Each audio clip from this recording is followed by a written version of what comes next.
There we go. So this is the Silent Hill play novel.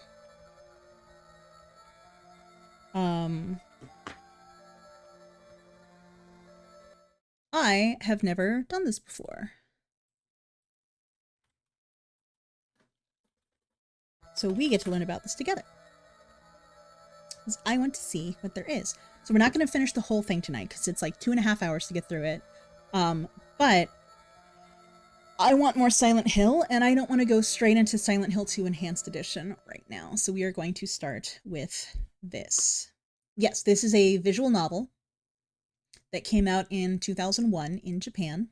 Let's go through this. This is going to have some fun lore. This is where we find out about the name of Harry Mason's wife and things along those lines. This is one of the rare Silent Hill things that I have never touched or interacted with or played before, so this is all completely new to me. We got Silent Hill, Seal of Metatron, that's Harry's face right there. Silent Hill play novel was made for the Game Boy Advance. So we're playing a Game Boy emulator right now. So here we go. Silent Hill play novel. It's been a while since I've taken a vacation. I'm driving my Jeep, heading towards the quiet resort town of Silent Hill. The sound of the engine reverberates in the darkness. Due to some slight car trouble earlier, it has become this late. I'm Harry Mason. I'm a run-of-the-mill writer. Her eyes closed, Cheryl sleeps peacefully in the passenger seat. Cheryl is my daughter. She's cheerful and lively, and the occasional carefree smile she shows makes me feel happy. I don't have very many relationships with people because of what I do for a living, so Cheryl's existence has become irreplaceable to me. Cheryl was very much looking forward to this trip. Although paved, it's still very much a mountain road. At this hour, there's little reason for any of the drivers to be about. I push in the accelerator. There is no light in the off in the darkness. I can depend only on my headlights. Lights reflect off the rearview mirror. It's a motorcycle. There is a motorcycle headed towards the same destination as we are, at terrific speed, at this late hour. With a roar, the motorcycle effortlessly passes by on the side of my Jeep. The seal of the police. Perhaps there's been an accident or something? But I don't recall hearing about an accident or anything on the radio. Cheryl is sleeping. A child should not be awake at this hour. I wonder if she's dreaming about something. Tomorrow, I have planned to take her to the amusement park. Maybe she is dreaming about riding the merry-go-round. For Silent Hill 3 reasons. Ha ha. Ha. I glance over at Cheryl's sleeping face and then return my eyes forward. The lighted area of the road almost appears to be belched? The lighted area of the road almost appears to be belched out from the darkness as it moves toward me. Huh? Something enters my field of view. It's the motorcycle from just before. It's lying on its side on the shoulder of the road. No doubt about it, it's the same motorcycle that just passed me. There's no sign of the driver. It looks like the driver smashed into the surface of the rock by the side of the road while trying to avoid some kind of obstacle, and thus that part of the motorcycle has been destroyed. I carefully check the way in which my vehicle is headed. However, I don't see anything that could be an obstacle to my advance in the area illuminated by the headlights. A strange atmosphere creeps in around me. The radio reception begins to become erratic. Perhaps I should turn back? My foot persistently pushes down on the accelerator with no intention of letting off. You can no longer turn back now, something murmurs within me. Please increase your speed some more, someone murmurs within me. Cheryl's eyes are closed. She's dreaming. I know that I should be awake. But what is this uneasy feeling? I feel as if my body is not totally my own. It's like someone, some strange being, that is not me, is controlling me, like I am floating. My eyelids are heavy. As the steering wheel leaves my hand, it creates the illusion of setting the course on its own. Freezing cold, uneasiness, almost like being ready to fall asleep. I'm just barely conscious, and now at my limit to maintain even that. Ah! When I saw the human figure on the road, I cut the wheel hard, and then there was nowhere else for my Jeep and I to go but down into the darkness below the cliff.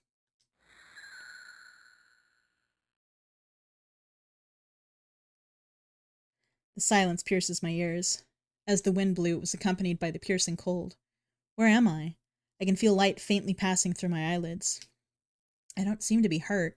That much is clear to me because I don't feel any pain in my body. Now, perhaps I suffered an injury that doesn't cause any pain? I slowly try opening my heavy eyelids. Out of the season, snow is pouring into the town. Other than the sound of droplets of ice hitting the ground, there's nothing else to be heard. Silent Hill. That's what is assuredly written on the sign by the side of the road. Without realizing it, Cheryl and I have reached our destination. All my memories up to that point are gone. The wind is blowing in. When I take a look next to me, I am shocked. The passenger door has been left open. Cheryl is nowhere to be seen. Silent Hill. This town, which should just be a resort area, appears to have become just like a ghost town for some reason. Maybe it was waiting for us to arrive, or perhaps the town just nestled up to us. I like this though. This is really neat, because I love the narrative aspects of Silent Hill. And it's very easy for me to lose that vibe because I'm bad at games. So I don't have to wait for, like, messing up a boss fight or getting stumped by a puzzle for an hour because story's right here. But this is, I've seen the Silent Hill play novel referenced a lot because it provides, like, good lore notes and references, which is a big part of why I wanted to go through it before continuing with the franchise. Because it feels like it's a weird thing to go back to. Like, it would be weird to do Silent Hill 1, Silent Hill 2, Silent Hill 3, Silent Hill play novel. So I did want to slip it in before we start Silent Hill 2. Which, by the way, we have Silent Hill 2 Enhanced Edition, which should be awesome. It looks beautiful. Like, holy shit, it looks good. It looks much better than the HD collection, but that's a whole other thing. So now I am alone. Cheryl is not here. While I was knocked out, Cheryl opened the passenger door and stepped out alone into this tourist spot that is ruled by an unsettling silence. And then she left me to head somewhere.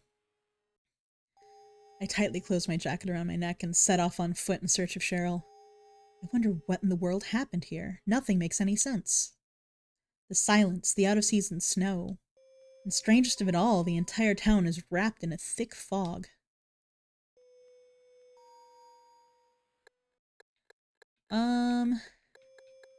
Let's see. Do you want to wonder about Cheryl's destination, or is there no one in the town? Give me an A or a B in chat based on which one you want me to choose. Let's do B. I thought I must find out if there's anyone other than myself here. This is definitely Silent Hill. I recognize the signboard on that store. A long time ago, when I was young, I visited here once. All the doors on the shops and houses are tightly shut. No, among them there is one shop with its door open, but there's no sign of anyone inside. It feels like just the people here suddenly vanished. I begin to run, only the sound of my own footsteps echo in the surroundings. Just where in the world has Cheryl gone? Did someone lead her away? Various concerns run through my mind. That was good.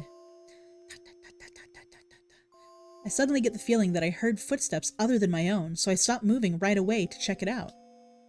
Through the thick fog, I can see a figure that is about the size of a child. Cheryl? Without a thought, I cry out. The figure doesn't move at all. At the moment I begin to move slowly towards the figure, it starts to run. I fiercely chase after the figure.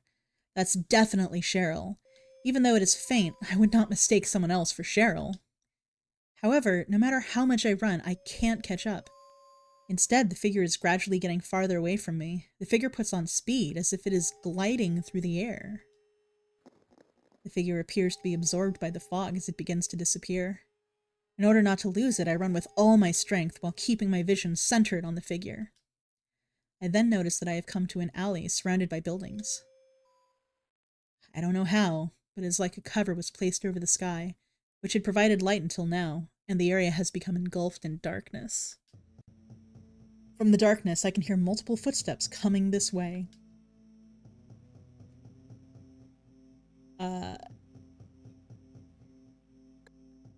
Give me A for I don't know who it is, I will take a look, Or B for I'm going to get out of here. I don't have anything with me that can be used as a weapon. A, we aren't that smart. Let's do it. Let's go. I don't know who it is. I'll take a look. I stood ready. What the? Where are they? With beast-like rage, they have closed in to right where I am. Ah! And then my vitality is sucked away by these strangely shaped monsters until I finally lose consciousness. Mumblers. So those are the ones I mentioned that, because there's the Grey Children and the Mumblers, if I remember, and the Grey Children. I had this lore. I had it when we were first playing it, but these are the first monsters you encounter, obviously. Sybil Bennett. She's a full-time police officer, but we're not going to hold that against her right now, working in the neighborhood town of Brahms. There was no one else in the cafe other than her and Harry. She took a seat at the counter and waited for Harry to awaken. I always thought he pointed his toes so daintily at that. I suddenly awoke. Where is this place? Why am I here? Was I brought here by someone? There's no boundary between dream and reality, just confusion. As I lay on the bench seat in the cafe, my eyes slowly begin to focus. The woman sitting at the counter stands and folds her arms. She walks over and looks down at me. Mommy? She's wearing a police uniform. The woman smiles a little bit as she appears to be relieved that I have regained consciousness. Looks like you've come around. Who are you? I try talking to the unfamiliar woman. I'm Sybil Bennett. I'm here because all communications with this town suddenly went dead, and so I came to investigate. I'm Harry Mason. I brought my daughter to this town for some sightseeing, but on the way we were in an accident and I lost consciousness. Oh yeah, Sybil, you haven't seen a little girl in this town, have you? A little girl? No, I haven't seen her. When I came to after the accident, my daughter was nowhere to be seen. The passenger door was open and she was gone. Cheryl, sorry, my daughter's name is Cheryl. She's a timid person, so it is hard to imagine that she headed out into this weird town alone. Plus, I was there in the driver's seat, and since she gave me no warning, it just doesn't make sense. Are you familiar with this area? There's no sign of anyone, and what's going on with the snow at this time of year? Just what in the world has happened in this town? I said all this while breathing deeply. I'm afraid I don't know either. I still haven't seen anyone other than you. It's like the town is as silent as a graveyard, left without even the means to contact any neighboring towns. I see.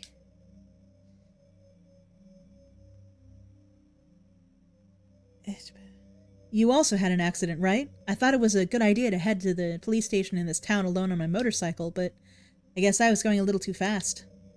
A girl suddenly jumped out into the road. I'm pretty sure it was a girl. I almost hit her. I cut the handlebars hard in order to avoid her. After that, I can barely remember anything. When I came to, I was lying in the street in front of this cafe, so naturally I came here to get out of the snow. And then I found you sleeping there. I was having some kind of terrible dream. As for if I made it here on my own, I don't remember at all.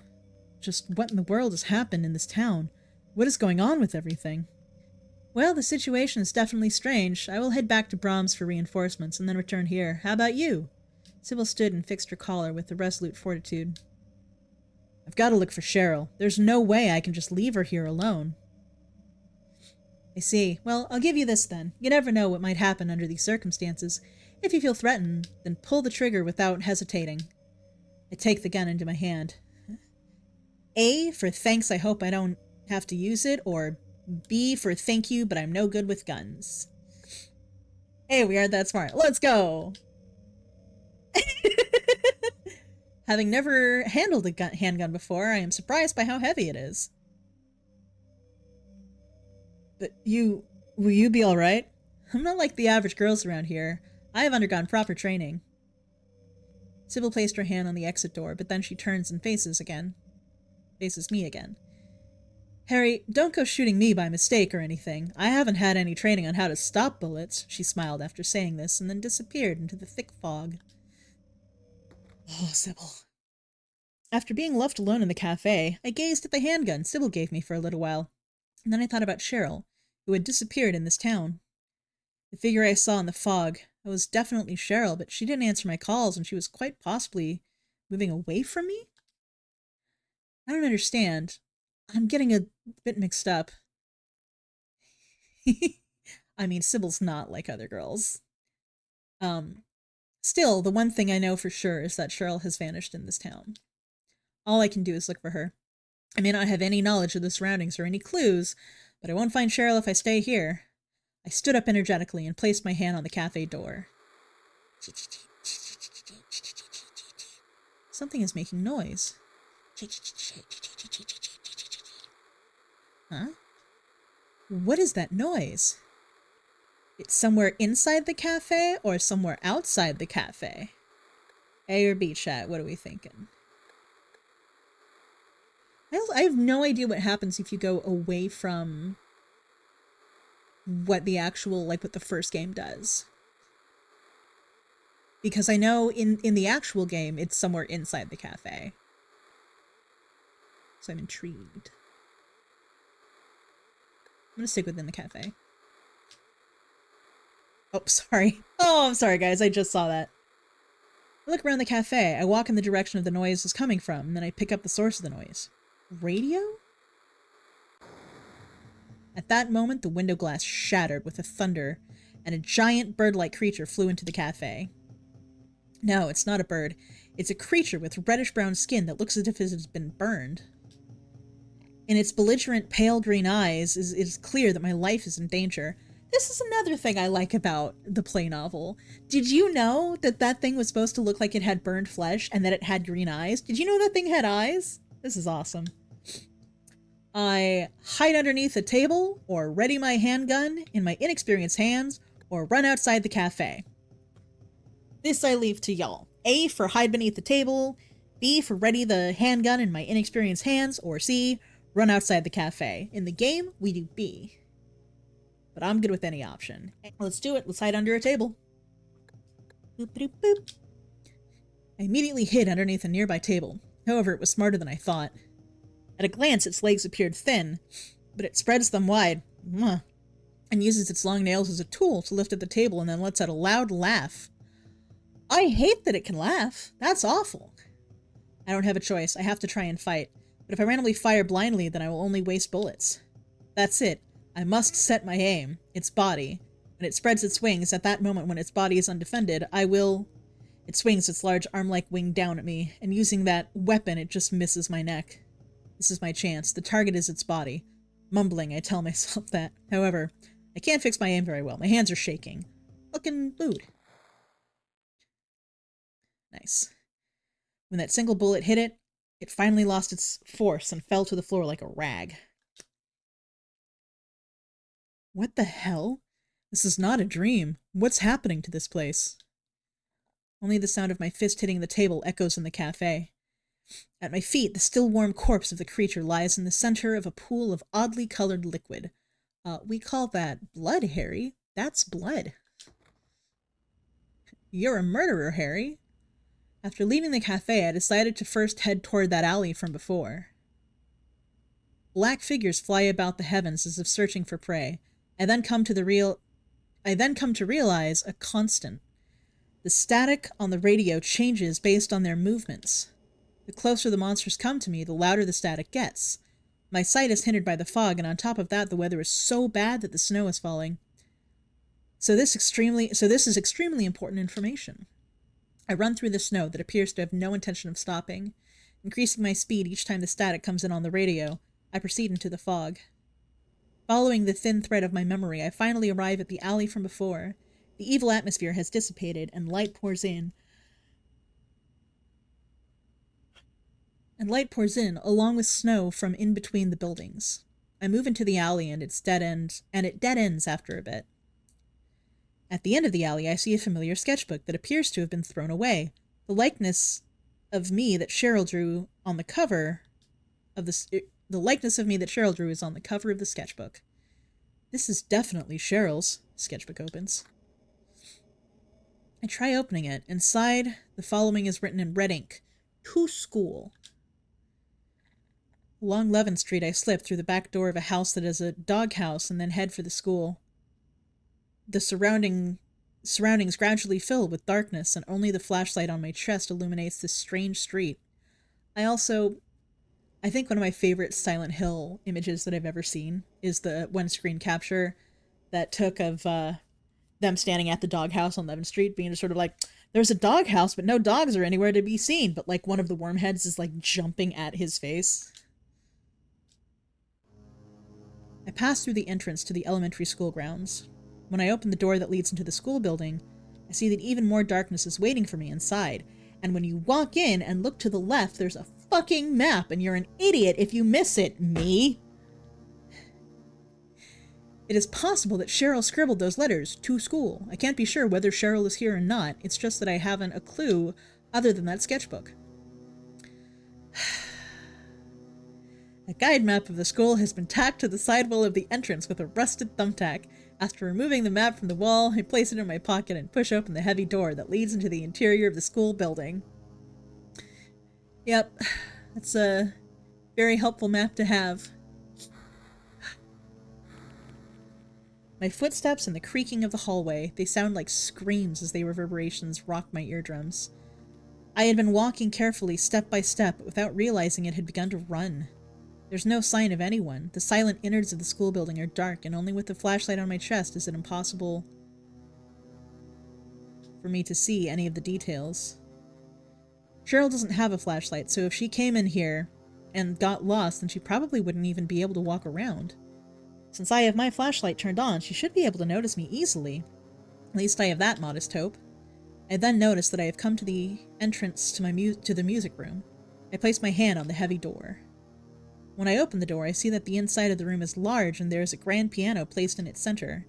As I sit on the chair of the piano, I'm shocked. The seat is still warm, as if someone had been sitting here just a few minutes before. Cheryl's smile runs through the back of my mind. Cheryl often played the cheap upright piano in our home. It had become nice background music when I was working. Perhaps Cheryl had come to the music room? Or maybe it was Laura from Silent Hill 2 perfecting her music playing. I gently open the cover of the piano keys. I notice that there is red mixed among the black and white. I try touching the liquid. It has a lukewarm feel. It is still holding heat. It is definitely blood. My heart pounds in my chest like an alarm bell. The large amount of blood spilled on the keys. If this is Cheryl's blood, then she may no longer be alive. I wipe the stain off my hands onto my jeans, stand, and leave the music room. At the same time I closed the door, I thought I heard someone scream. Maybe it was just my imagination? I walk down the hallway. The sleety mixture of snow pounds hard against the windows facing the courtyard. I take a look through a window down at the dark courtyard. The not-so-large courtyard is dotted with areas in which withered plants are growing. In addition to that, an old clock tower is faintly visible. From here I cannot determine what time the clock is pointing to. Wait. Something appears to be wriggling about in the darkness. An animal? No, it's dark and I can't see so well, but it is slowly moving on two legs. It appears to be searching for prey.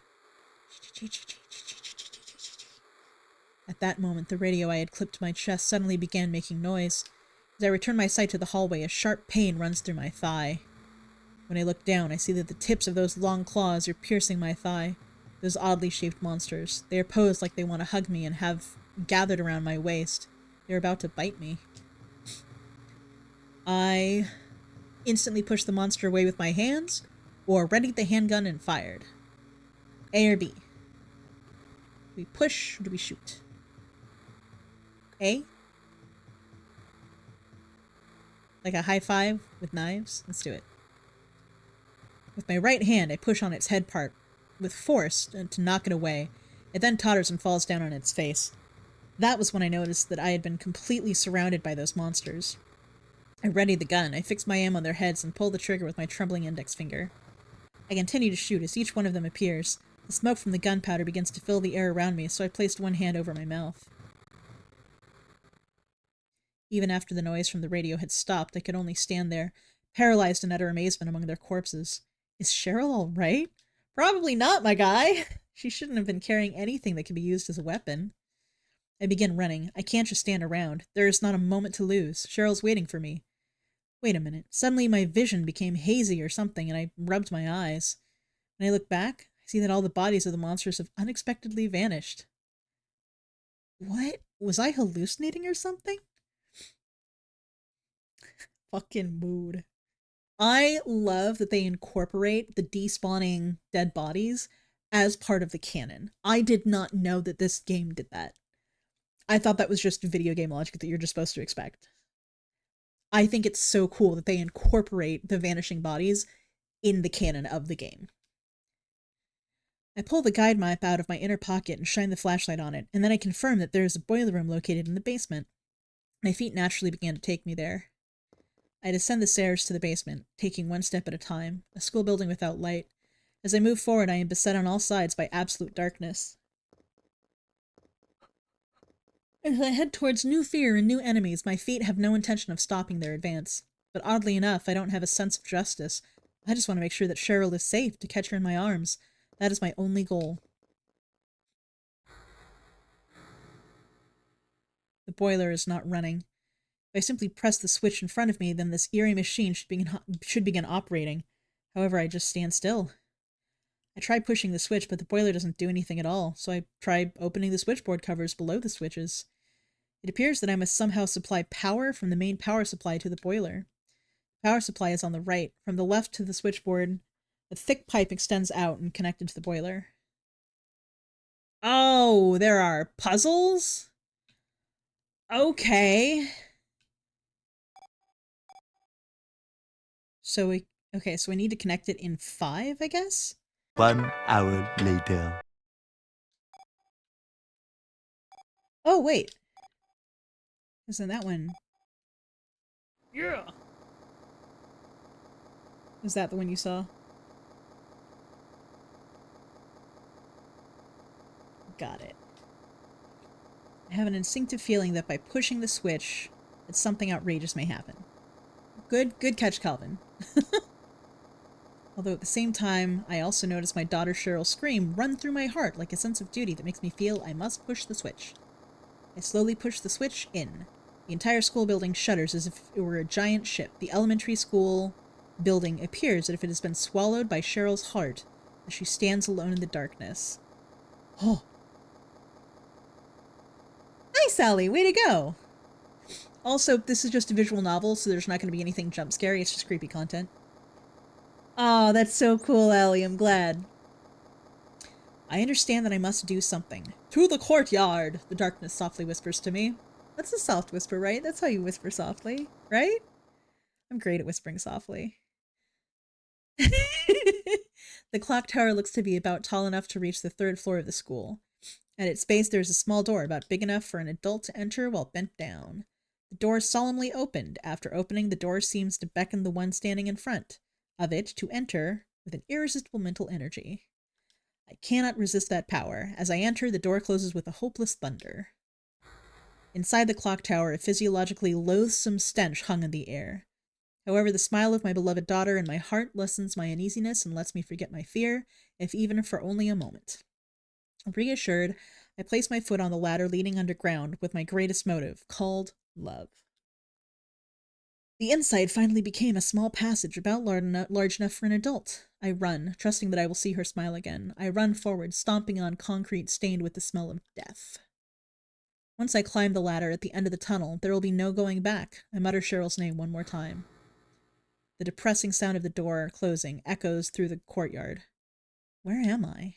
A raw, warm breeze brushes past my cheeks. The view lets me know this is like a completely different world from the school I was just in. Once again, I think, where am I? Seal of the Metatron. I descend the small stairs leading away from the clock tower and become even more convinced. An extremely religious-looking design has been drawn in the center of the courtyard. Within a large double circle, a triangle has been placed, and within that, a strange pattern that looks like hieroglyphics is drawn.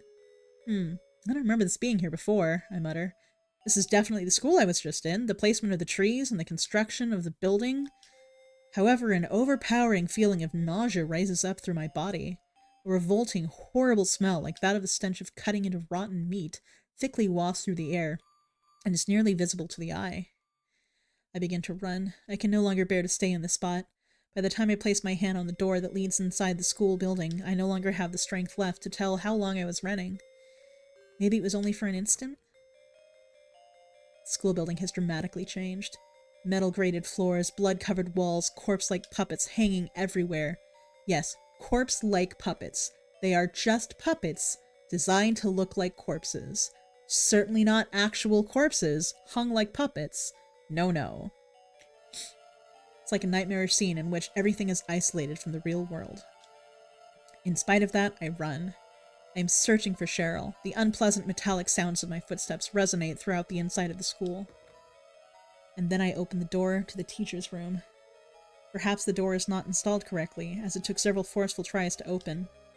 Once I enter the room, I'm shocked. Desks are strewn about, and raw, rotten stench rules the room. I call the police to get help, or call home, where no one should be. If we have... calling the police technically makes sense, but we already know we can't reach the police. And ACAB? But no one's home, so... B? Let's do B. Call home, where no one should be. No one should be. Without knowing why, I dialed my home number, where no one should be. Maybe there's a chance the sheriff's already returned home. With slight hope, The phone is ringing. The mechanical electrical sound repeats over and over, then all of a sudden, it stopped. Hello? The voice of a man I do not know escapes from the receiver. Hello? Who is this? From the receiver I hear a gasp. Click. The phone went dead. I stood bewildered for a bit with the receiver pressed against my ear.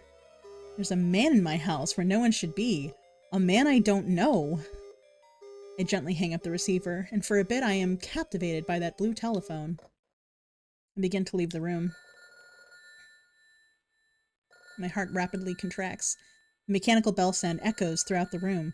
I nervously approach the telephone and once again pick up the receiver. Daddy, help me. It's Cheryl. There's no mistaking it. I firmly press the receiver against my ear. Daddy, where are you? Cheryl? Is this Cheryl? At that moment, Cheryl's voice is replaced with a busy signal. I knew it, I think. Cheryl is here. Being located in the residential area, many children probably come to this school.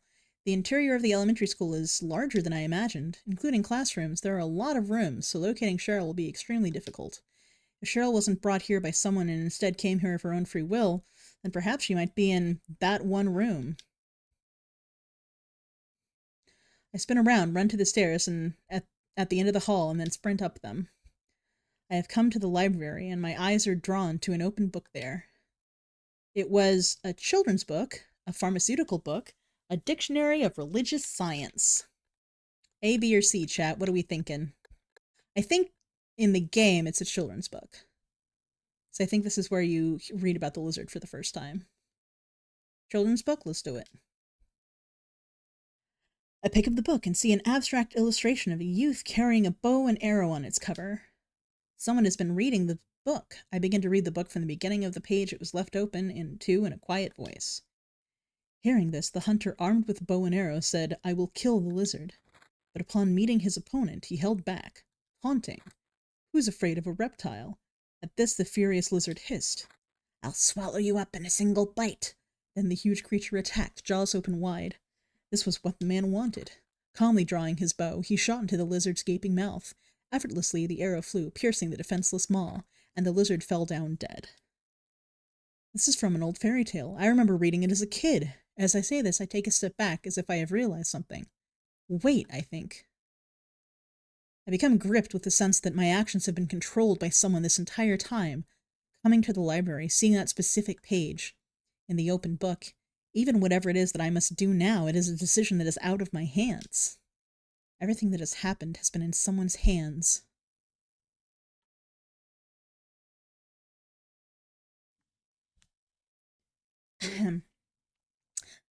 I have gradually come to understand this. Even still, I probably cannot determine my own course. I accept the direction of the unseen one to whom I must obey.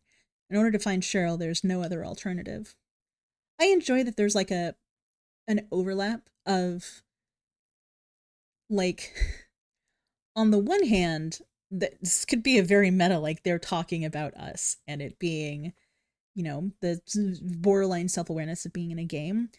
But much more realistically, it's being compelled by Alessa. But I do really like that sort of double layer to it.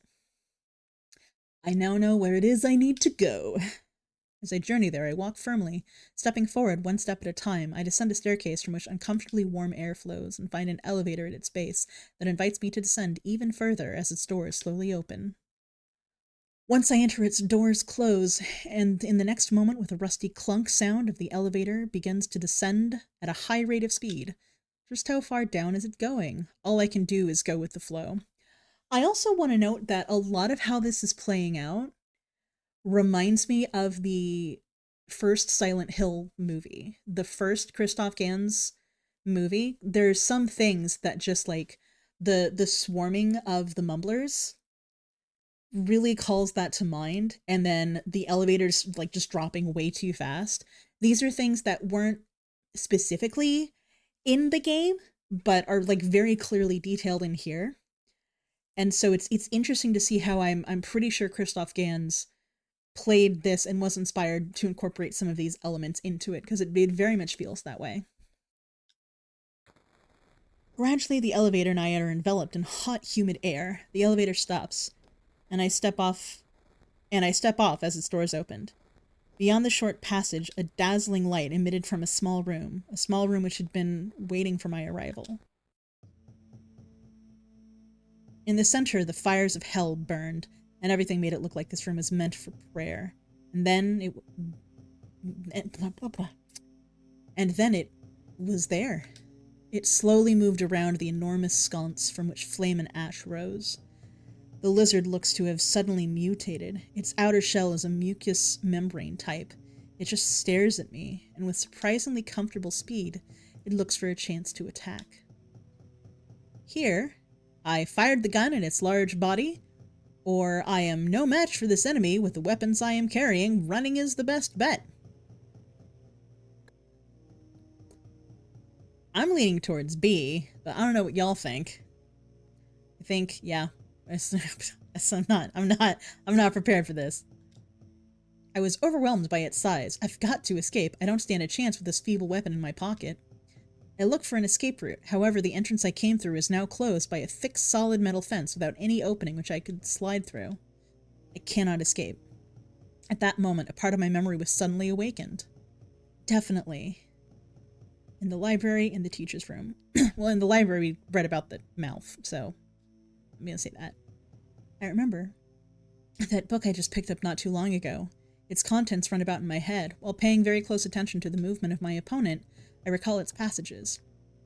Effortlessly, the arrow flew, piercing the defenseless maw, and the lizard fell down dead. All I can do is draw my opponent closer. Each bullet that hits its body only seems to increase its strength. I am running. My entire body is soaked in sweat. The heat from the flames and the large amount of perspiration are working through to rob me of my emotional strength.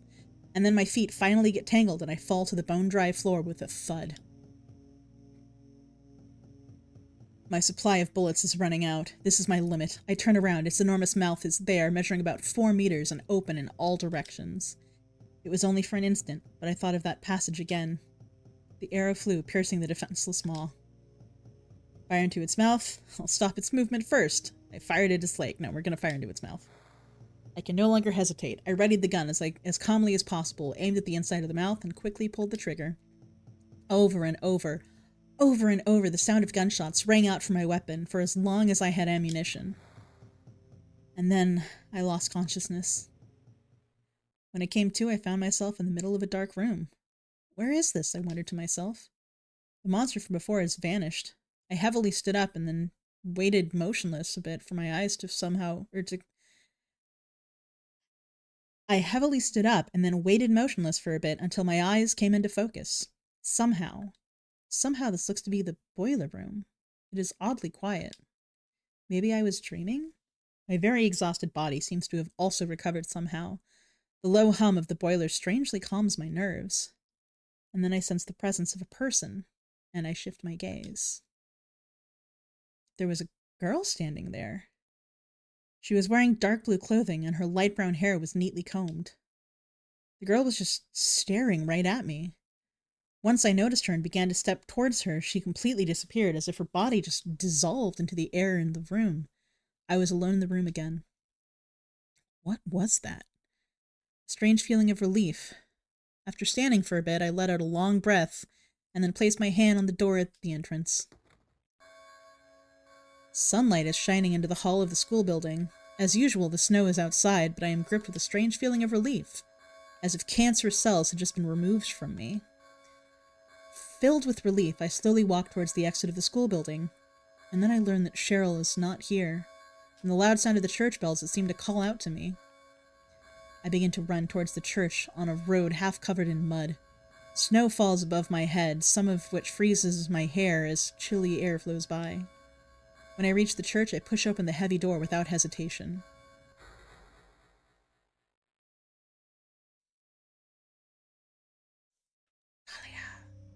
A cross is mounted on the front wall. Long benches are lined on both sides of a small walkway. It's as if time had stopped for this familiar-style church. In front of the altar, a sly-looking woman with cold eyes looks down at me with an eerie grin. As I walked up to her, stepping one step at a time, she gazed at me without blinking. She looked as if she had predicted that I would arrive. "Were you ringing that bell?" The woman snorted with a humph. "I've been expecting you. It was foretold by cryomancy." Oh my god, they somehow made that line better. Worse? Better. It's supposed to say gyromancy. It was foretold by cryomancy. Oh my god. Ooh, okay. What are you talking about? I knew you'd come. You want the girl, right? The girl? You're talking about Cheryl? My eyes grew wide. I see everything. You know something? Tell me. Stay back. The woman held the palm of her hand out at me and then lowered her chin in a way that suggested, please calm down. Nothing is to be gained by floundering about at random. You must follow the path of the hermit concealed by Flauros. What? What are you talking about? I asked once more without hiding my bewilderment. Here, the Flauros, a cage of peace. It can break through the walls of darkness and counteract the wrath of the underworld. These will help you. Make haste to the hospital before it's too late. The woman held up a strange object and then softly placed it on the desk on top of the altar. Wait, don't go yet. I will believe that woman's story, or her story wasn't clear, and I don't understand it. I cannot just carelessly believe her. Quick, before the ad break, guys, are we believing that woman's story, or are we not really swayed by the gyromancy and or gyromancy? Hey, have you heard anything so legit in my life? Alright. Yeah, yeah, she lives here. I chose to believe her story without objection. All that remains in the church is the reverberations of the sound of a door closing. I go after that woman. I am convinced that that woman definitely knows some secrets of some sort. However, the knob on the door that she went through will not turn at all. It must be locked from the other side. Damn. Now I'm the only one left in the church. Almost as if taken from a nightmare, the space has heat. This warmth, it feels like it's protecting me from something. It's the best way to describe the heat. I move away from the door and begin walking to the altar the woman was at. The object that the woman was just holding has been placed there. The Flauros. That is certainly what that woman called it. I try picking it up, and then I place it back on the top of the desk right away. It is power. The overwhelming power of the gods rests in this four-sided object. It was a sensation like an electrical current passing into the palm of my hand, and then power moving throughout every nook and cranny in my body. I pick it up once more. This time I calmly take it into my hand and then place it in my pocket. For some reason, I'm convinced that this object will help me find Cheryl. I pick up the key that was next to the Flauros, open the door of the church, and rush out into the heatless snow world again. Hospital? The woman certainly said something about a hospital. Alchemilla Hospital. The only hospital I could find on the map was that one. I could see my breath as I exhaled while I headed towards the entertainment district. The bridge to the entertainment district has been raised so that boats can pass by in the river below. In other words, it's split in the middle and is fixed in a raised position that makes it look like the Japanese katakana character. I enter the nearby drawbridge control room, place the key I was holding into the control panel, and forcefully turn it to the right. Hi, Soup. It's good to see you. Good night, Taroso. I'll be there once I've beaten the game. Okay. While emitting a sound like an old woman laughing, the bridge finally begins to lower, inviting me to the entertainment district. After crossing the bridge, I shudder. The temperature is gradually declining, or maybe it's just the result of the thing inside of me that produces nervousness and fear. Ha ha ha ha! That's anxiety! On this wide road, there's not a single motorcycle running. I am running right down the center of it. If I continue forward, Alchemilla Hospital should be on the right. Left. It's on the left. Unless you... just bad at maths. An old building appears in that thick fog. On the signboard... Ah, because he turned and then... Okay, cool. On the signboard, Alchemilla appears in faded letters. The eeriness caused me to hesitate for an instant. But in the next moment, I placed my hand on the cold gate. I opened the heavy hospital gate, and then opened the door directly to my right that had entrance written on it. The inside of the hospital is wrapped in silence. To the left, there's a reception area in which various papers are neatly placed on a shelf. Waiting benches are lined up along the back of this hall, and a television is pointed at them. I do not feel the presence of any patients or even any people. Only faint light pours through the windows from the cloudy sky. The hall is filled with a trace scent of alcohol, which penetrates my nose. I begin walking. After passing through the waiting room, I reach a long corridor. I open the door marked examination room. In case people were unfamiliar, the nurses in Silent Hill 1 and this game are not technically the bubblehead nurses. They're not like the sexy nurses that everyone's used to with Silent Hill. They were all infected by a parasite. And so they're normal nurses. They just have parasites coming out of their backs. Which is like, it's funny because if you look literally on the right side of this screen, you can see there's like a picture of a nurse. And she has no face, but that's just the bad pixels. The significance of the nurses are vastly different between Silent Hill 1 and Silent Hill 2, because in Silent Hill 1, you take something that's supposed to be helpful and supportive, like a nurse or a doctor, and you infect them with something insidious that turns them into monsters who hurt more than they help. Much like the hospital staff around Alessa was infected by Dahlia and Kaufman's influence and caused her just pain and just kept her alive in a state of immense pain. And so that's the projection of Alessa's psyche, is these infected monstrosities that just bring pain. Whereas in James Sunderland's mind, the nurses represent this inadvertent suppressed sexualization of the nearest viable female as an alternative to his bedridden wife, and the guilt that he felt for, drifting fantasies about hooking up with nurses while his wife was, in the hospital bed. And so that's why the nurses in Silent Hill 2 are deeply sexualized, and the nurses in Silent Hill 1 aren't. And it's just, I love the psychology in these games, so. Oh, hi, Kaufman. At almost the exact same time I opened the door, a man inside jumped out of his chair. He's holding a handgun in his right hand. I hid behind the door in a panic, immediately counterattack with my gun. Do we hide behind a door, or do we try and shoot Kaufman? Kaufman. I don't actually know if you pronounce it Kaufman or Kaufman. Eh? Let's do it. Wait! I hold my right hand out to try and stop the man.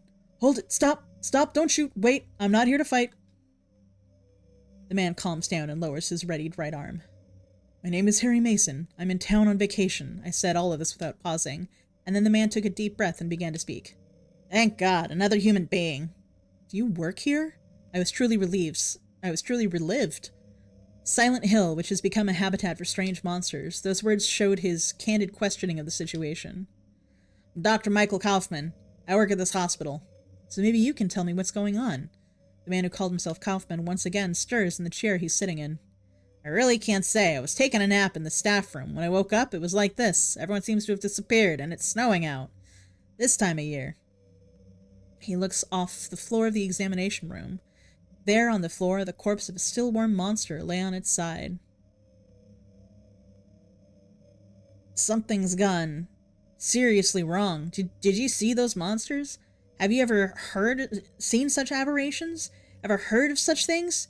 You and I both know creatures like that don't exist. Yeah. And then I turned to face him as I realized something. Have you seen a little girl anywhere? I'm looking for my daughter. She's only 7. Short, black hair. She's missing? I'm sorry, but with all those monsters around, I highly doubt that she's... Sorry, I didn't mean to alarm you. Your wife, she's here with you? She died 4 years ago. Now it's just me and my daughter. I see. I'm sorry. I'd better be going. I can't just sit around here doing nothing. So long. Good luck out there. Bang. The examination room door shut powerlessly. Dr. Michael Kaufman. Oddly enough, I have completely memorized that name. That's not odd. Harry, that's polite. You're being polite. Huh? I suddenly notice that there's something on the floor that looks like a white scrap of paper. What is this? I pick it up. Letters have been disorderly scribbled on it. Arrival tomorrow morning. Be prepared. What is this? Check to see if there's anything else or go after Kaufman. What do you guys think? A or B? Do we go after Kaufman or do we look around for other stuff? A? Look for anything else? Let's do it. I carefully look around on the floor, but it doesn't appear that anything else interesting has been dropped. I look all around the examination room. Up until a short time ago, this was just a normal room in a hospital with its various instruments and tools all about, each aptly arranged per function. Only people have been erased from this normal scene, making the situation unnatural. I leave the examination room. I pass through the medicine room and reach a planked floor corridor that silently extends in an L shape. I moved forward and found that there was an elevator with a large door at the end of the corridor. I try pressing the buttons beside it. Nothing happens. Looks like the power is off. There are several doors in the corridor. I begin opening each one in order. I open the door marked Meeting Room, head inside, and close the door behind me. A large table rests in the center of the room, and I notice that there's something glittering on top of it. I grasp the light green key, leave the room, and once again step into the chilly corridor. The next room looks to be the kitchen. I guess that the food for patients is probably prepared here.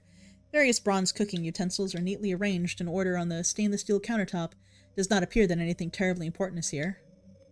Except the bottles! I carefully look through the various cooking utensils. Inside a large pot, there's... nothing at all. Not even soup. Not even soup. I'm sorry. I like soup. While continuing to search to see if there might be some clue or not, I notice that on the far wall, objects have been scattered about. I carefully move forward on the wet floor as not to slip. Something is there. I reach out my hand towards the thing in front of me. Pick up the pet bottle, pick up the kitchen knife.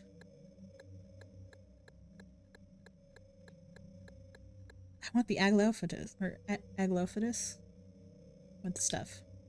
I move past one of the sinks. I notice an empty pet bottle sitting on the end of the counter. Perhaps this might come in handy for something. I mutter this and grab the empty pet bottle. Then I leave the kitchen. There's goop I need to scoop up. I'm sorry, Sue. I think there's goop. I don't know. After leaving the kitchen, I head right and place my hand on the first door I come to. I notice the words director's office in the corner of my eye as I open the door. From inside the room, a strong stench overflows outward and causes me to feel dizzy. Someone has ransacked the room. Behind the desk that probably belongs to the director, several bottles have been broken, leaving red and blue liquid spilled all over the floor. I use the pet bottle, scoop up the red liquid, the blue liquid, and the mixture of purple liquid.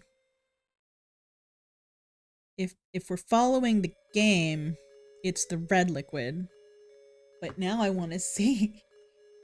Oh, there are specific paths in this that I have not even remotely touched. Interesting. I'm gonna keep sticking to it as if I'm playing the game. And we'll see how that's gonna go, unless anyone has very strong opinions to the contrary. So, I don't know what the blue liquid is. I want to look into that. I'm probably going to play this a few times, I'm now realizing, to figure out what the other endings are. But I'm going to stick with the red liquid. I get out the pet bottle and use a fragment of the bottom section of one of the broken bottles to pour the vermilion liquid into it. Sticky liquid drips into the pet bottle. And the last drop lingered, but once it finally hit the surface of the liquid already inside the pet bottle, I tightly closed the cap, and then left the director's office. Crept out into the corridor once more and stood in front of the door that was closest to the elevator.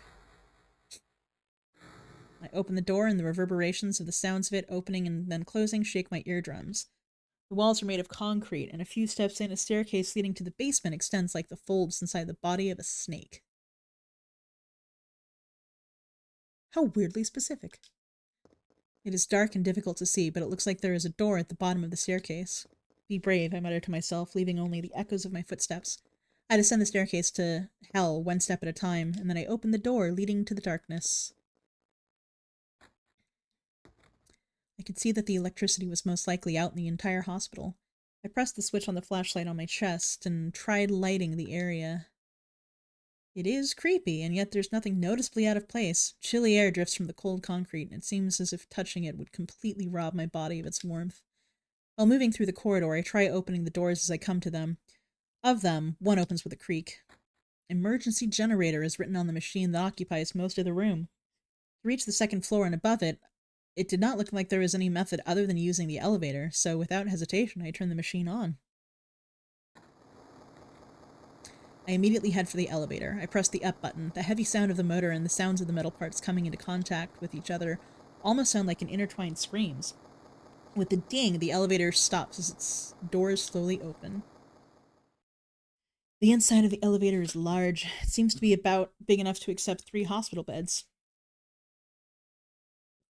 Buttons for each floor lined up to the right of the elevator door. They are marked 3, 2, and 1, and B from the top down.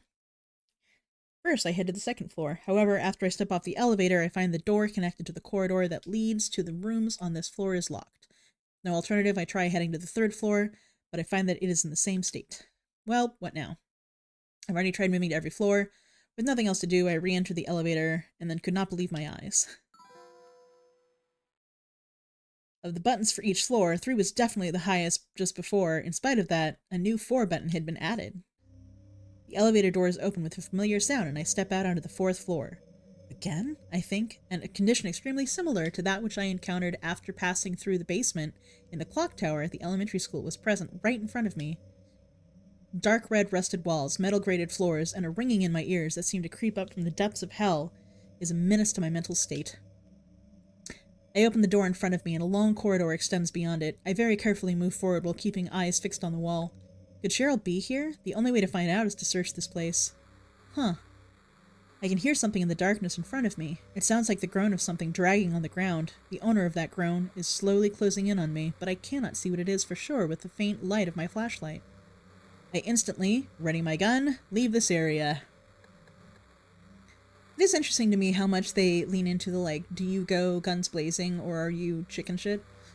Because I don't know what the implications of those are. Soup chooses violence. We go violence.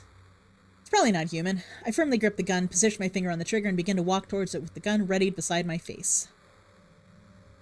Eventually, something white enters my field of vision. I adjust, aim the flashlight on my chest with my hand and shine a light on it. A white figure appeared, which is souped over like an old woman. It looked to have undergone a grotesque change. The monster has a very large hump on its back, which twitches and moves as if it were alive. In one hand it holds a knife, which it waves as it approaches me. The gun makes Harry feel big. In the instant I readied my gun, the monster began to run. By the time I realized this, it slashed at me. It instantly dodged the attack, and thanks to that, my clothes were slashed and I had only a scratch on my side. I suppose I was lucky. Damn! I kick it in the face with the bottom of my shoe, and it falls down on its back. It then begins to stand for its next attack. I close my left eye and steady my aim. Even after one shot hit it, its movement does not change at all. I fire more bullets at it. It is laughing. In a voice great enough to shake the entire world, it laughs as its face twists and distorts.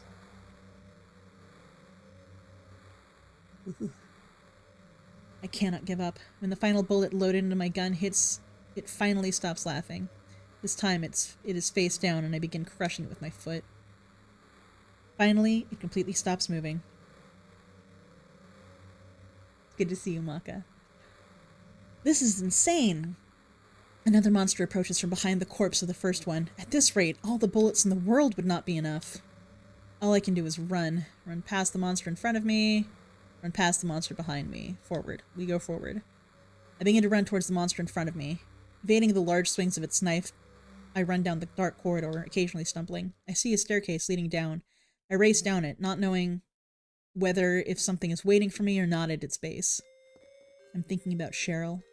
Even if she is held a prisoner somewhere in this hospital, there's no guarantee that I can rescue her. In fact, there's no reason that the staircase I'm descending should lead me to Cheryl. I begin to think that all of my current actions are all meaningless. However, generally speaking, since the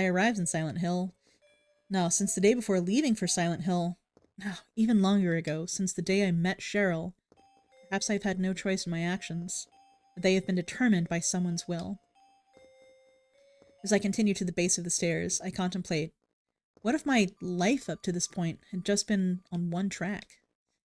As I descend the stairs, my ears begin ringing again. The ringing is so forceful that it cannot be compared to before, and it forces me to squat down. What in the world has happened? Perhaps I've opened a door to hell, a door that should never be opened. Something is clearly changing, and it is for the worse. Going back will not be permitted. I must move forward. Forward. I put my hands together on my head, and then squeeze my temples tightly by using my elbows. The ringing then begins to sound like a demon is whispering in my ears. However, it doesn't stop. I blindly begin to run. Even if I am to die in this mad land, I must save my beloved Cheryl first. Believing that the answers are beyond the door, I know that I must discover at least one clue. You was worried you'd missed it? You fell asleep and then needed to make foods? Oh, no worries. This will also be going up on YouTube, so even if you do miss all of my Silent Hill stuff, will be going up on YouTube, so you won't miss anything, but it is always very nice to see you and to chat with you. Several overlapping square figures are shaking in time with the sound of my heart. Is it the wall at the end of the area? It is the wall at the end of the area. Another wall lies perpendicular to it. There is a door present on this wall with a plate on it that says storehouse. That is true. Hi, Maka. Some chemicals have been placed on the table that is next to the door. There are 3 beakers of different sizes and a test tube. The test tube contains a liquid that is a different color to that which is in the leftmost beaker. I found a memo. To create it, you must come up with 1 deciliter of liquid and pour it into the test tube. No more or no less, that man had said. But there are no graduations on the beakers. This makes it impossible to come up with 1 deciliter using these 3 large beakers. Explanation of controls. Oh god. Use the D-pad to select a beaker that contains liquid and then confirm with the A button. Then choose the beaker that you wish to move the liquid to and press the A button to move the liquid. Using the 10 deciliter, 7 deciliter, and 5 deciliter beakers, you must create an amount of exactly 1 deciliter. Oh no. God, this is Homebody all over again. Or won't budge an inch. Oh god. 3 hours later. I think I'm just gonna look up a cheat to get through this. I'm sorry, guys. I do want to try and finish this tonight. If I was doing a whole thing, I would probably just try and brute force it. Alright.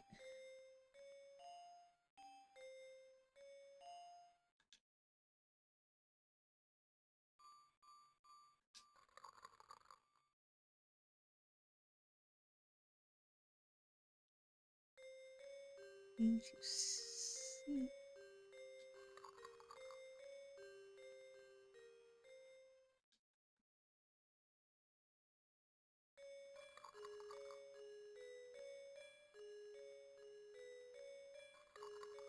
Oh my god. Okay. I never would have figured this out.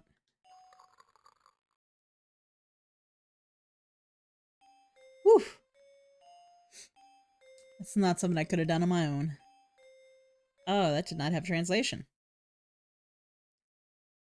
But I guess I got it. Cool. Harry melted the chain on the door with the completed liquid. The door slowly opens with a click. Inside the storehouse, nothing important looking stands out. I carefully edge between the simple metal shelves that have been placed here in a specific arrangement. However, nothing is here that makes this room worthy of being called a storehouse. I'm drawn towards the cabinet in the back of this room. This is because I found the presence of the wooden cabinet strange and unsuitable for this simple room. I approach the cabinet and try and open it. However, it will not budge. Well, look at the floor under the cabinet, look inside of the cabinet, look on top of the cabinet. Okay, let's look in the cabinet. Putting force into my fists, I pound on the cabinet's small wooden doors until they broke. Inside there's nothing. At that time, I noticed that I could feel cold air coming from behind the cabinet. At the same time, I also noticed marks that looked like they had been left from dragging something on the floor. The marks on the floor are still fresh. They tell me that some other human probably came down here. Is there something beyond this cabinet? Yes. Using my body weight, I slowly push the cabinet from its original position. The existence of the inviting door behind the cabinet seems completely natural, so of course I place my hand on it. The room is very inorganic. While shining my flashlight about, I move through the room and eventually discover a grate in the floor. From between the bars in the grate, I can see a staircase that leads to a lower floor. The grate makes a clunk sound as I open it. It is quite heavy. Even though I am sure of my strength, I do not believe I could pick it up. After opening the grate enough so I can pass through it, I gently place one foot on the staircase that has appeared. Slowly and cautiously, confirming each step as I go, I descend the staircase to a mad place in which light cannot reach. Finally, I reach a wide room, much wider than I imagined.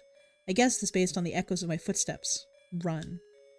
I'm running through this eerie space that lies in the basement of the hospital. It is lifeless and there is no light. All I can do is run through it. Does this world have an end?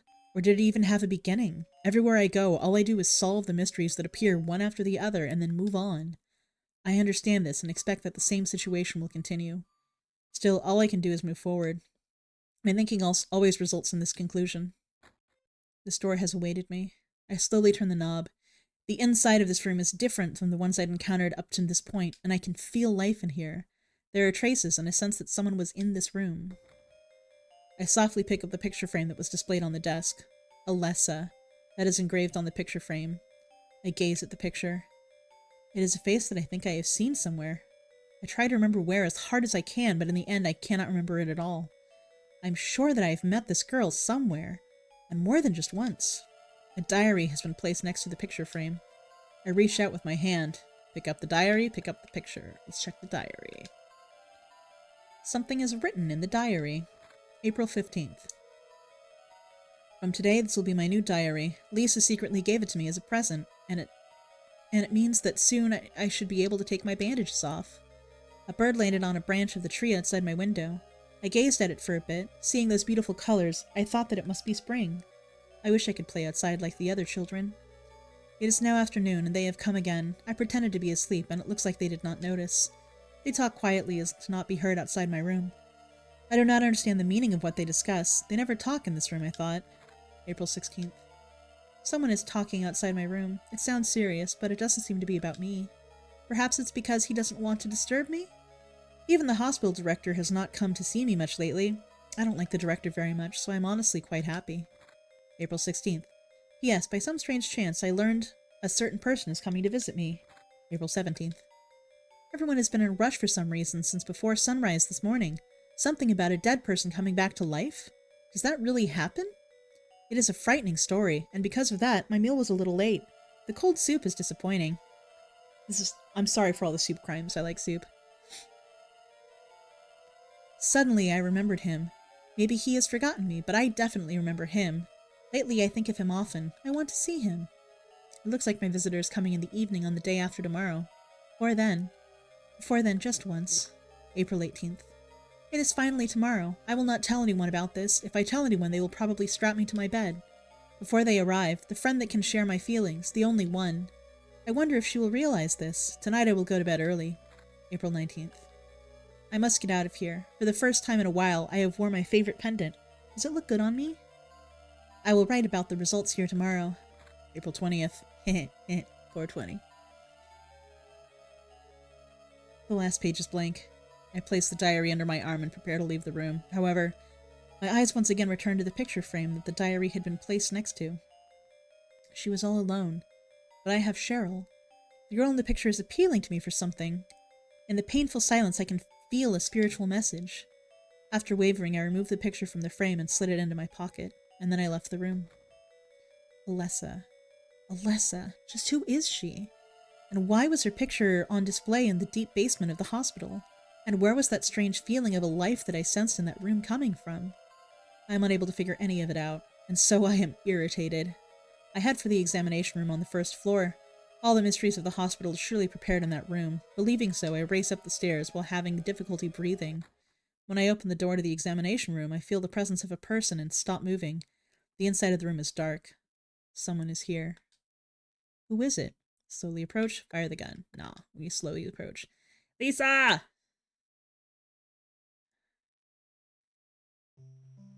Once the woman realized that I was human, she ran towards me and threw her arms around me like a child would. Finally, someone else who's okay. After mumbling those words in a tearful voice, she held more tightly. Who are you? Who are you? My name's Lisa Garland. What's yours? Harry Mason. After we exchanged our simple introductions, I sat in a chair and she sat on the bed so that we were facing each other. The woman that called herself Lisa had blonde hair and an intelligent look to her. Maybe she might know something. At the moment I was about to speak, the woman began talking. Harry, tell me what's happening here. Where is everybody? I must have gotten knocked out. When I came to, everyone was gone. Her voice did not feel like it was coming from her body. It was accompanied by a strange reverberation. It's awful. So you don't know anything either. Great. I just don't get it. It's like this is all some kind of bad dream. As I select my words, I have the feeling that even my own words are not coming from my own body.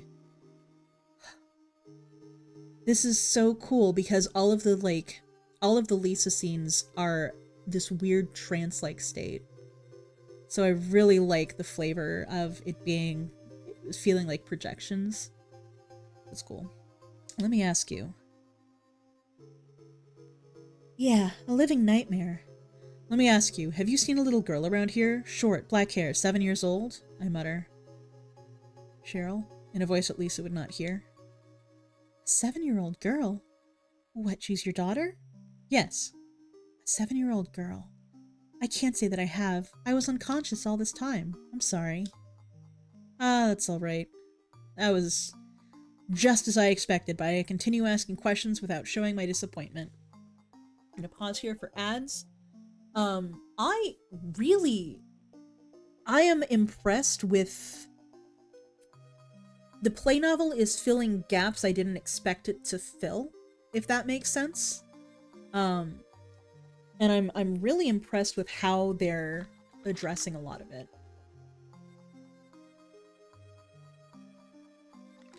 Like, getting to see inside the character's mind while he's going through all of this is giving really good insight into sort of like... I mean, I guess even the metaphysics behind it, more or less. That's alright. That was just as I expected, but I continue asking questions without showing my disappointment. Do you know anything about all that weird stuff in the basement? Oh. Do you know anything about all that weird stuff in the basement? No. Why? Is there something down there? You don't know? Don't you work here? We're under strict orders never to enter the basement storeroom. After changing the subject to the hospital basement, I began to notice that my thoughts were becoming muddy. So I really don't know. What did you say was down there? Well, I try as hard as I can to remember the pitiful sight of that room in the basement. However, in trying to trace my memory back, then that ringing, which had been gone for a while, returned to my ears. It sounded like the bells of that church that run throughout my head. Ugh, damn, my head. What's wrong? Harry? Harry, let me help you. Harry! Lisa has vanished. After a while, I notice that my body is freezing cold. It's as if I'm dead. But I'm clearly conscious. Where is Lisa? I was definitely talking to her in this examination room. I no longer feel the evil presence that I felt in this room. No, in the entire hospital up until just before. From the window, soft light is pouring into the room. Was I dreaming? As I slowly get up, I hear the sound of a door opening. I instantly look towards the source of the sound. The creepy woman I met at the church was standing there with an expressionless look on her face. You were too late. It's you. Yes, Dahlia Gillespie. Tell me everything you know. What's going on? Darkness, she responded before I was even done speaking. The town is being devoured by darkness. The woman continues while maintaining a devout look. Strength must overcome petty desire. Childish sleep took. I knew this day would come. What are you talking about? I don't understand a word of this. Believe the evidence of your eyes. So I should believe the evidence of my eyes. I understand. I am in a situation in which I can only believe what I have seen with my own eyes. The other church in this town, that is your destination.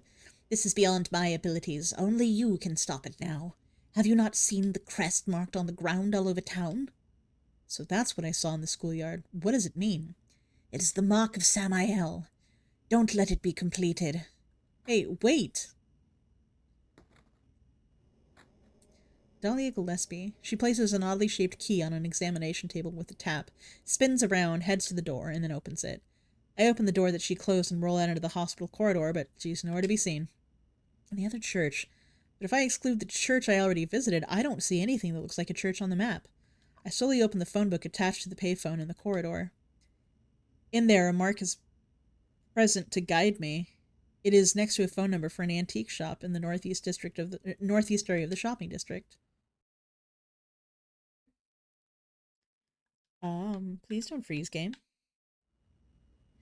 Woo! Fixed it. Here we go.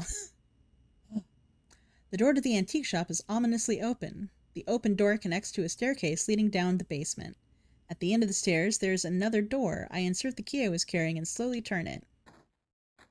The inside of the shop is small. I take a look around using my flashlight and find the place such a mess that it looks almost as if it has been ransacked by a thief. Is something here? At first glance, I don't think that there's anything here that concerns me. However, I did not miss that which was hidden behind a shelf. I move the shelf step by step, and an eerie passage leading into darkness appears. What's this? Harry! I look back toward the familiar voice. Sybil? Sybil, who should have left for the next town over to call for backup, was there. I'm glad you're okay. I shouldn't have left you. Things are worse than I thought. It's nuts. What are you doing here? I thought you left town. I saw you go in here, so I followed you. I couldn't get out. All the roads out of town are blocked. Cars have completely stopped running. The phones and radios are still out, too. What about my daughter? Did you see her? I did see a girl. My heart began to beat faster. Was it Cheryl? I only caught a glimpse of her through the fog. I went after her, but she vanished. I don't know about your daughter, but... And you just let her go? Where was it? On Bachman Road. She was heading towards the lake. Now don't get excited. It wasn't like she ran off exactly. There's no place for her to go. The road has been obliterated. What? So then Cheryl... It was like she was walking on thin air. An uncomfortable silence occurs between the two of us. What about you? Anything? Yeah, I met this bizarre woman. Her name's Dahlia Gillespie. Do you know her? Dahlia Gillespie. No, and? She said something about the town being devoured by darkness, gibberish like that. Any idea what it means? Darkness devouring the town? Must be on drugs. They sell them to tourists. The force still can't figure out who's behind it. None of our leads have panned out, and the investigation is stalled. Drugs? Sybil's response was far from what I had imagined, so I had to shake my head back and forth. What could drug trafficking have to do with all this? I really don't know, but maybe that's the darkness she was talking about. That's all I can think of. Sybil looked slightly irritated and took a long breath. Then she shifted her gaze to the passage behind the shelf. What's this? Just discovered it. Maybe there's something back there. Let's have a look. Sybil. I will go first. I will let Sybil go first. I was grumpy in the game that I couldn't let Sybil go first, so I'm going to do it now. Narratively, is there ever a comfortable silence, a cozy lack of dialogue between characters that sets everyone at ease? I cannot beat her bravery. Even though I look like this, I am a police officer. Please trust me. I'll stay here. If anything looks wrong, then yell back to me. Sybil brightly smiled and then disappeared into the darkness. After a bit, I was not longer able to hear the echoes of her footsteps from the passage. Looks like the passage is longer than I thought. I took another look around the disorganized antique shop. The shop itself is just beyond the bottom of the stairs leading down from the entrance. Inside, it looks like what I would expect an antique shop to look like, as it is all cozy and such. So things like that passage leading deeper in are unimaginable. Drowsiness is threatening my consciousness. It is not unreasonable. We left past midnight, and without sleeping a wink, I have been walking all over town while searching for Cheryl. I'm on the verge of falling asleep. A scream from what I think was Sybil brought me round. I know I heard it. I energetically stand up and rush into the passage. There's something at the end of the passage. Something dangerous is... I made my way into the room at the end of the passage. It's small, and the smell of something having been burned is in the air. Once I saw an altar appear in the darkness, I realized that this is the church that Dahlia was talking about. I look around that area. An axe have been displayed on the wall, but nothing else stands out. While shaking my head, I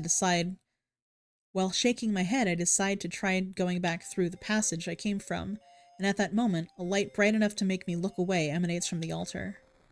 I think I heard the sound of a giant match being stuck, and then two enormous pillars of flame rose from the altar, as if a ritual were beginning or something. Even at the distance I am at, I can feel the heat from those flames. My surprise in that heat caused me to fall into a state of barely being conscious, and then I gradually lose myself, until I finally end up lying face down on the concrete floor, and the coldness that remained in the floor was drawn away by the heat as my consciousness grew distant. Harry, are you okay? Harry? Harry? Where am I? Harry? Lisa? Then I'm in the hospital. You were having a bad dream. Was I? Hey, you don't look too good. Are you okay? I'm fine. Nothing you need to worry about. Well, if you're sure. Lisa, do you know a woman named Dahlia Gillespie? Oh yeah, that crazy Gillespie lady. She's kind of famous around here. She never sees anybody, so I don't know all that much about her. But I heard her kid died in a fire, and she supposedly has been crazy ever since. She says the town is being devoured by darkness. Do you have any idea what she's talking about? The town devoured by the darkness? Yes, I think I do. Before this place turned into a resort, the townspeople here were on the quiet side. Everybody followed some kind of queer religion, weird occult stuff, black magic, that kind of thing. As young people moved away, the people figured they'd been summoned by the gods. Evidently, things like that used to happen around here all the time. Before the resort, there wasn't really anything else out here. Everyone was so flipped out. Gotta blame it on something. Then a lot of new people came in, and everybody clammed up about it. A cult. Oh, a cult. Last time I heard anything about it was, years ago, when several people connected with developing the town died in accidents. People said it was a curse. Oh, I'm sorry, I'm rambling. I'll shut up. Lisa's... Reverberation of Lisa's "I'll shut up" remained in my ears. I wonder how long I had been asleep. I found myself in that antique shop again, lying face down in the same position I was in just a short while ago. Was that another dream? Did I pass out again? I don't want to think so, but maybe this is all just going on in my head. I could have had a car accident, and now I'm lying unconscious in a hospital bed. I don't know what's real anymore. Sybil said Cheryl was heading towards the lake, but the road to the lake is blocked. Are there any other roads? Lisa would probably know. Although I am limited in what I can do, I still have one piece of information for finding Cheryl, so I can't just remain here. I energetically stand up, open the door of the antique shop, and rush back into town. Because fuck Sybil, I guess. The town has turned into the nightmarish world. It's as if the danger in the town increased with every second. In order to find Lisa, I turn on the flashlight on my chest and begin to run at full speed. I left the antique shop with the intention of reuniting with Lisa, but discovered that all the roads leading to the hospital have been blocked. With no other choice, I enter the shopping mall. Town center in the shopping district. Inside, everything is naturally changed to the other world as well. I can hear the groans of monsters in the vicinity, and it would not be surprising if they had attacked at any moment. The floor has changed to metal grating, and this building looks as if it had been left in ruins for several hundred years. Large monitors have been placed in the hall at the entrance to greet shoppers. After wandering around the first floor and finding nothing interesting, I began heading up the powered down escalator, and at that moment, suddenly light overflows from out of the monitors in the hall. A bound Cheryl is displayed on the screens. Daddy, help me. Cheryl! I turn around and run back down the escalator toward the first floor hall.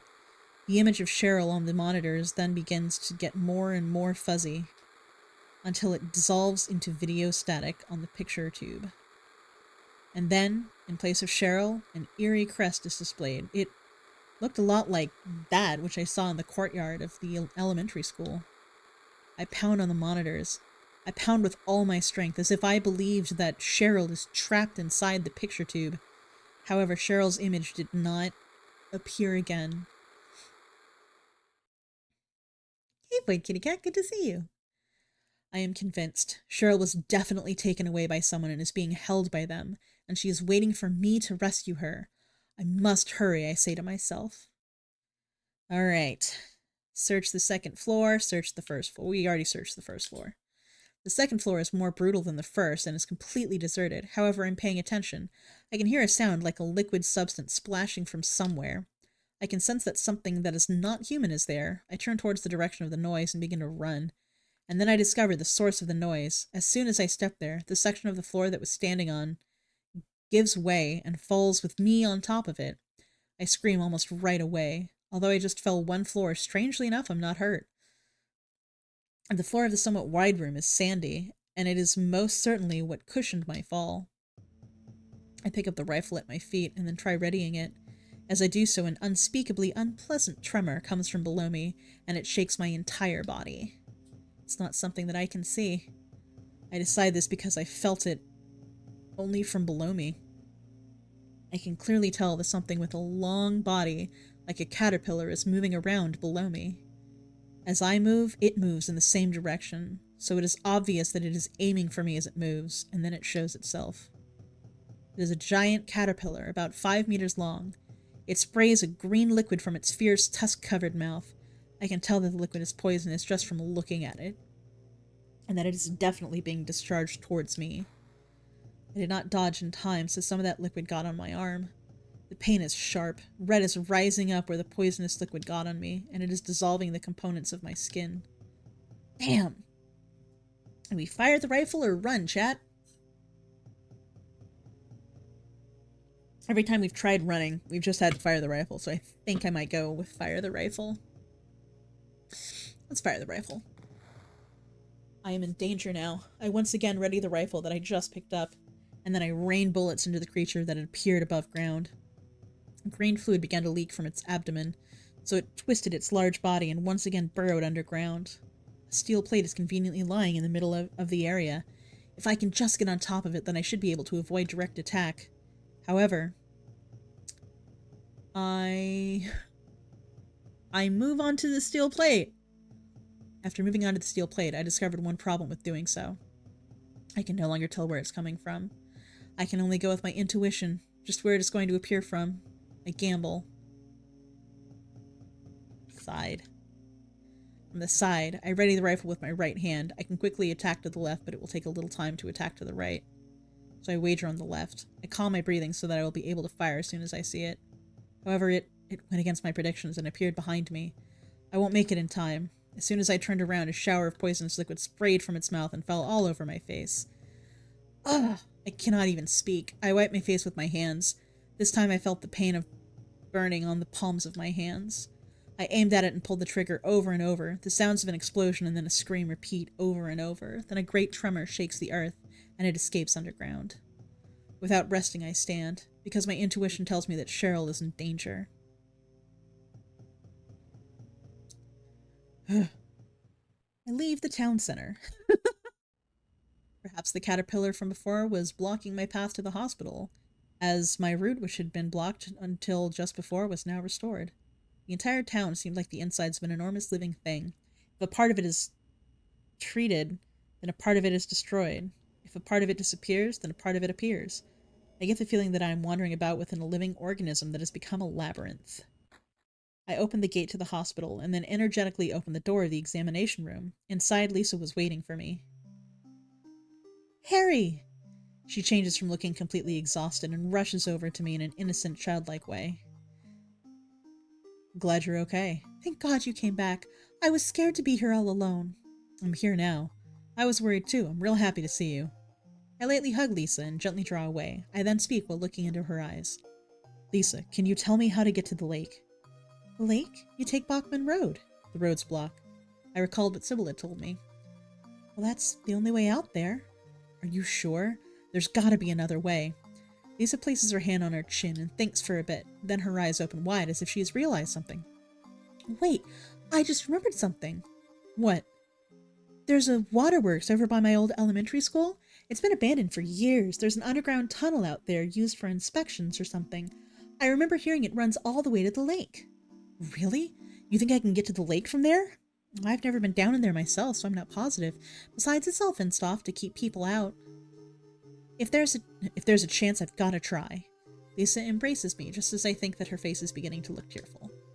Harry, don't go. I don't want to be alone. It's so scary. I can't stand it.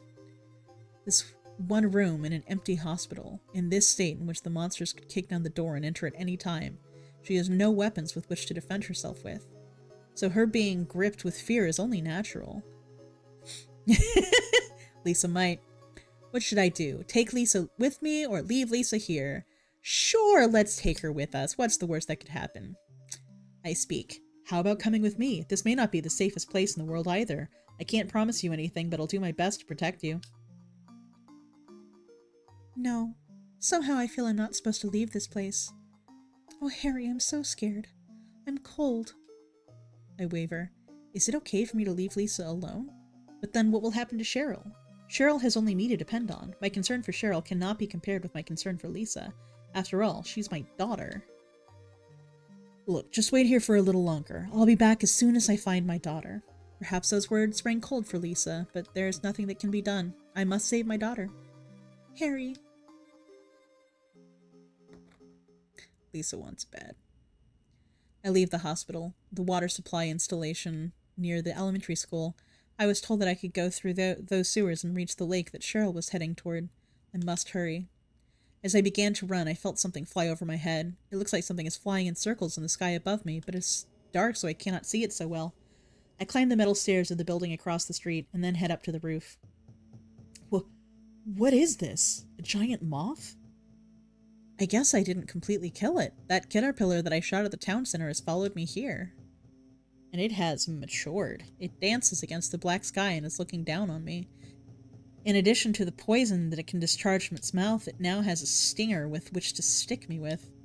I'm in danger. Fire the rifle while avoiding it, hide in the shadows of the building. We're gonna fight it. Fire the rifle, but it dodges. Calm down, I told myself. I must focus on only one target. Abdomen, wings, head. Ooh.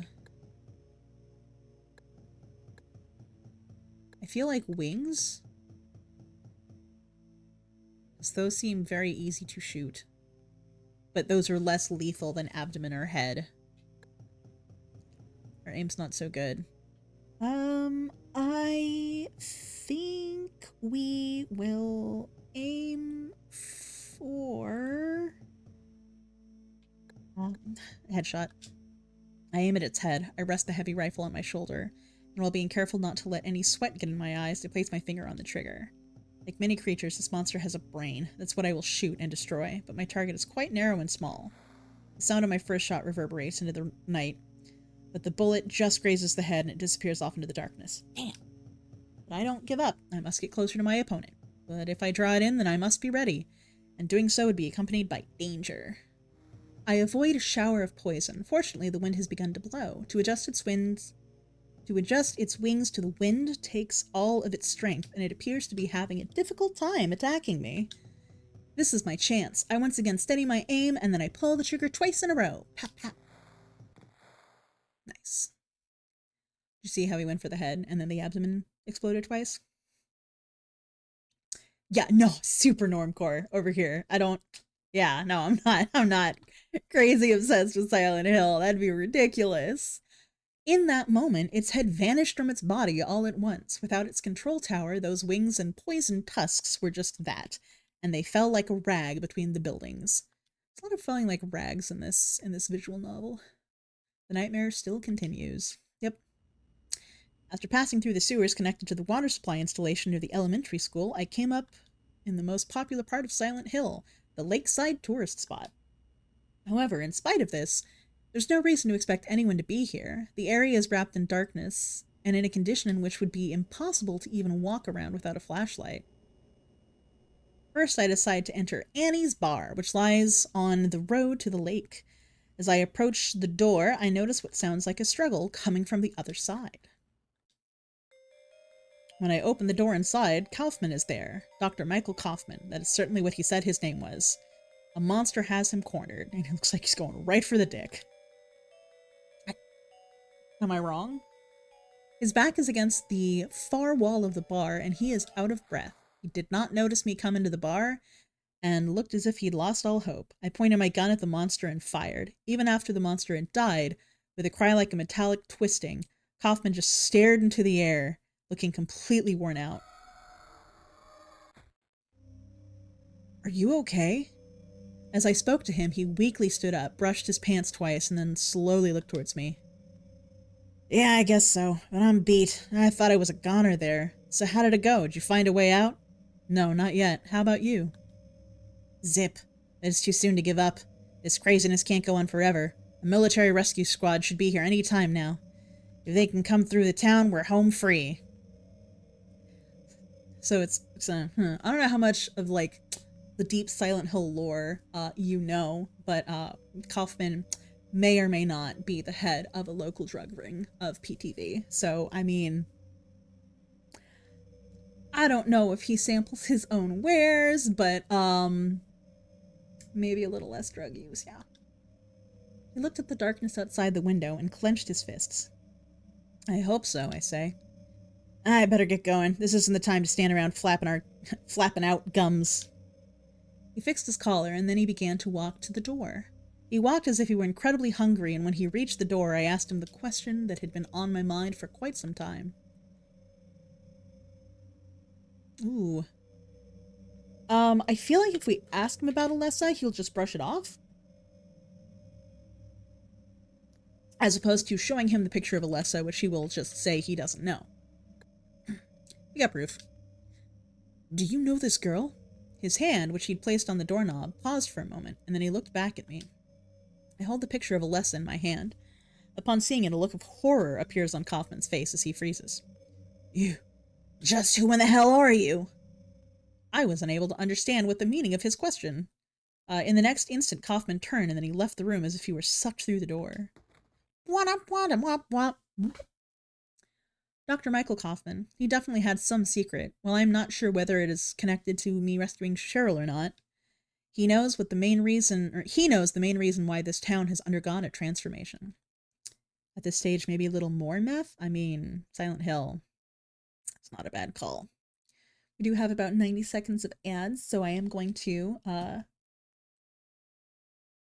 pause in the progression of the game. I think...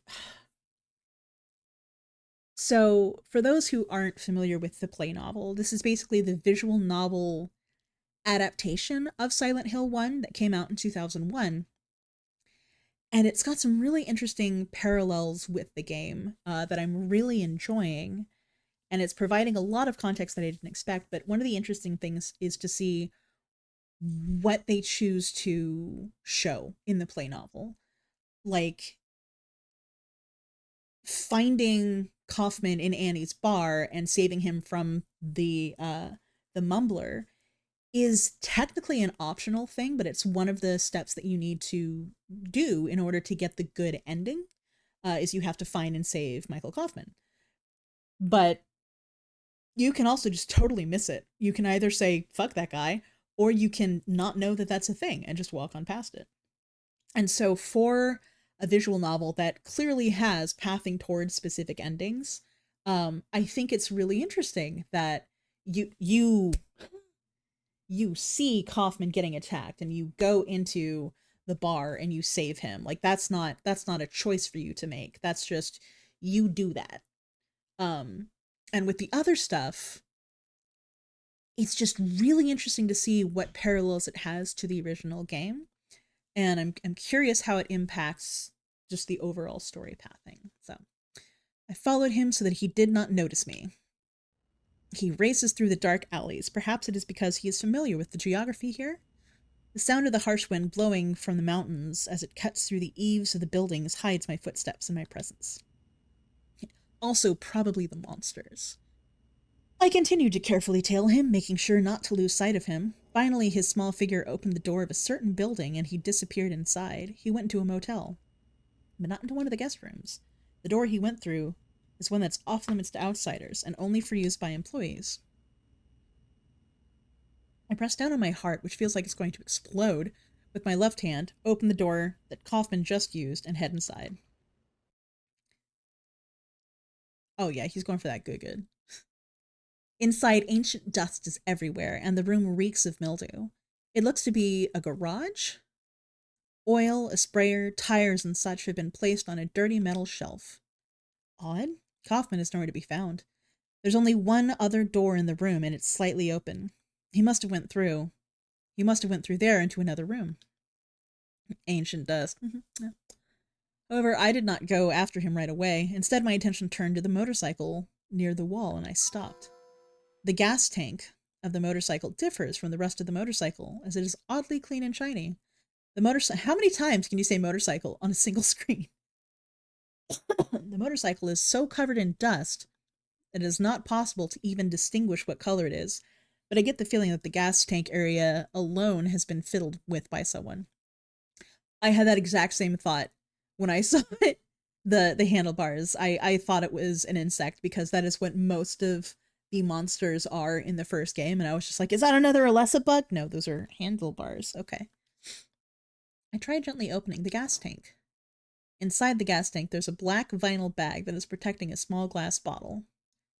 Inside the gas tank, there's a black vinyl bag that is protecting a small glass bottle. At the moment I was about to reach out to it, a familiar voice stopped me. Gimme that! When I turned, Kaufman was just glaring at me, his face white with anger. His clenched fists are shaking with rage. What is this? That's none of your business. Instead of messing with that, how about coming up with a way to get out of here? Humph. You shouldn't be hanging around here, goofing off. What do you think you're doing? You want to get yourself killed? Get out of here. Even if he'd not said that, I understood. I didn't know just how important that small bottle was to him, but I didn't think that it would help me to find Cheryl, so I gave it to him. That's gratitude, eh, Kaufman, you dick? Okay, take it easy. Unless you want to die, keep your mind on business, got it? Saying that, Kaufman acts calm and leaves the garage. I think that guy's got to be involved with the local drug racket. Man, was he pissed, and in such a rush, too. That was probably dope in the bottle. Anyway, better let him do as he pleases. There's more than my life at stake. I then realize that I'm wasting time and immediately leave the hotel. I check the map and then head to the greatest part of the sightseeing area, the lakeside. My visible breath brushes my cheeks, drifting in the air as if to mark my trail, and then finally becoming one with the air around it. Piss equals belligerently high. Yeah, not wrong. And then that area gradually began turning into the nightmarish world. I abruptly come to a stop. This time, the change is not instant like before. This town, this world seems like it is being dumped into a demon's body, and I am filled with the feeling that there's no going back. Something has changed in a way that cannot be undone. There is a road before me, so I run along it. That's all I can do. Is there any hope? Is Cheryl alive?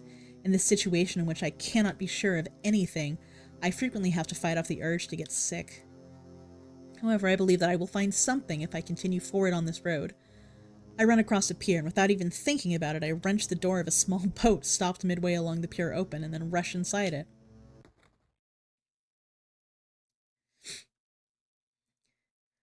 Why is this road like a mesh catwalk? Weird paving they've got in this dump? Who lives here and pays taxes for this madness?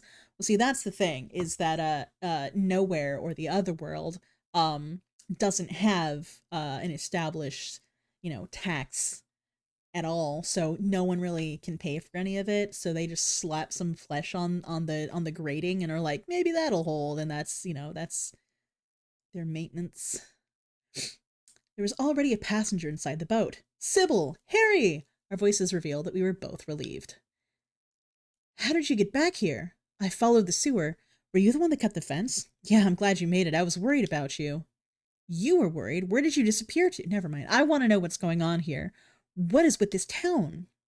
I condensed all the things that had happened to me into one somewhat unclear conclusion. I looked at Sybil and began to speak.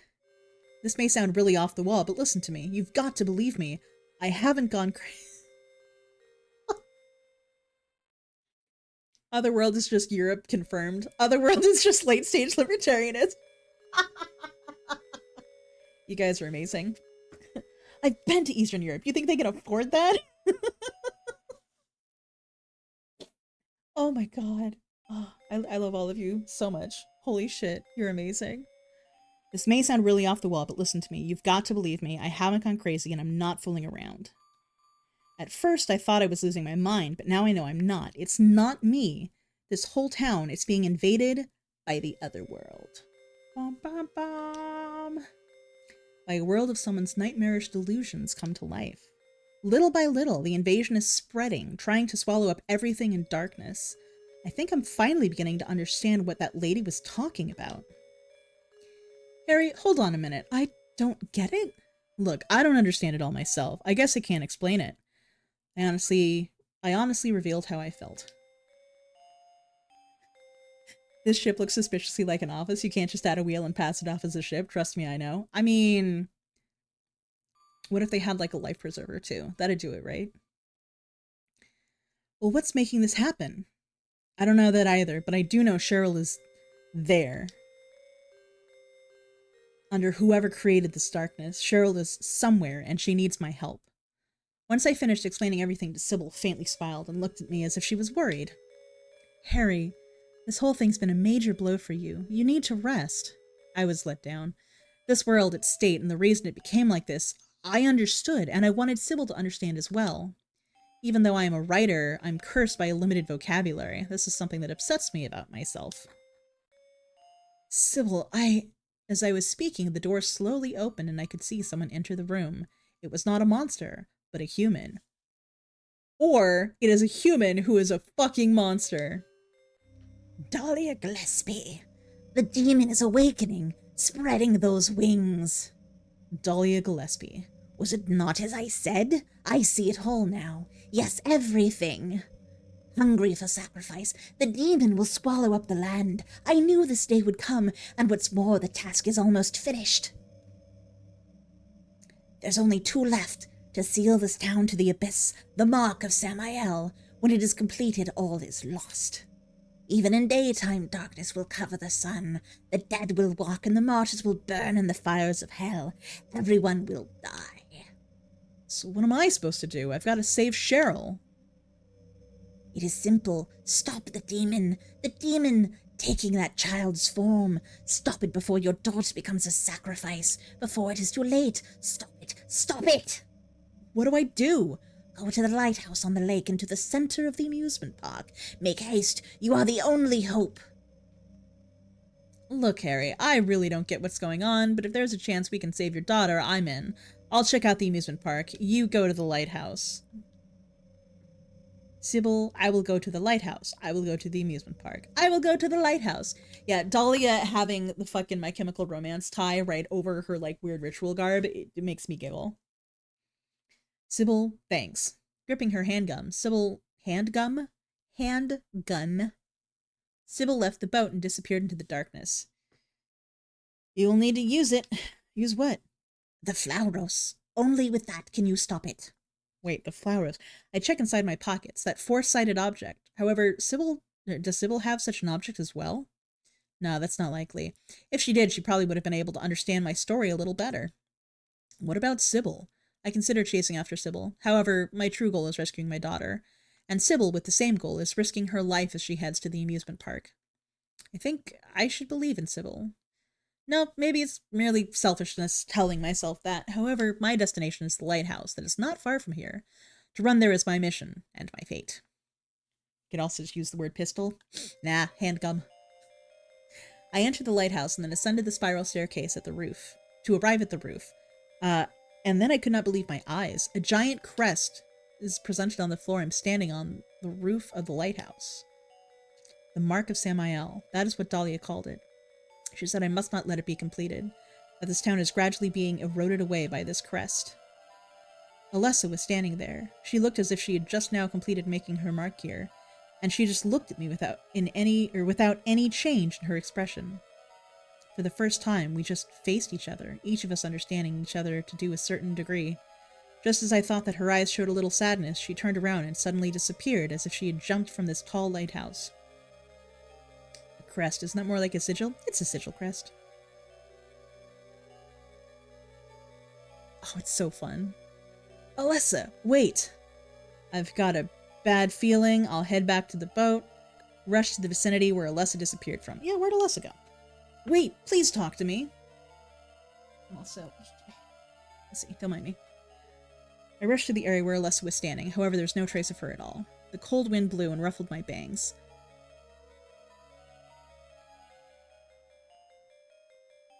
Okay.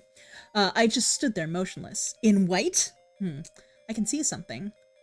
Through the overlapping layers of fog, I can see something that looks like a pale light. Alessa, I said without thinking about it. I had a feeling that I could see Alessa through a distortion in space there. Alessa. Do we want to jump into the light? Do you want to jump into the distortion through space? Or do we want to...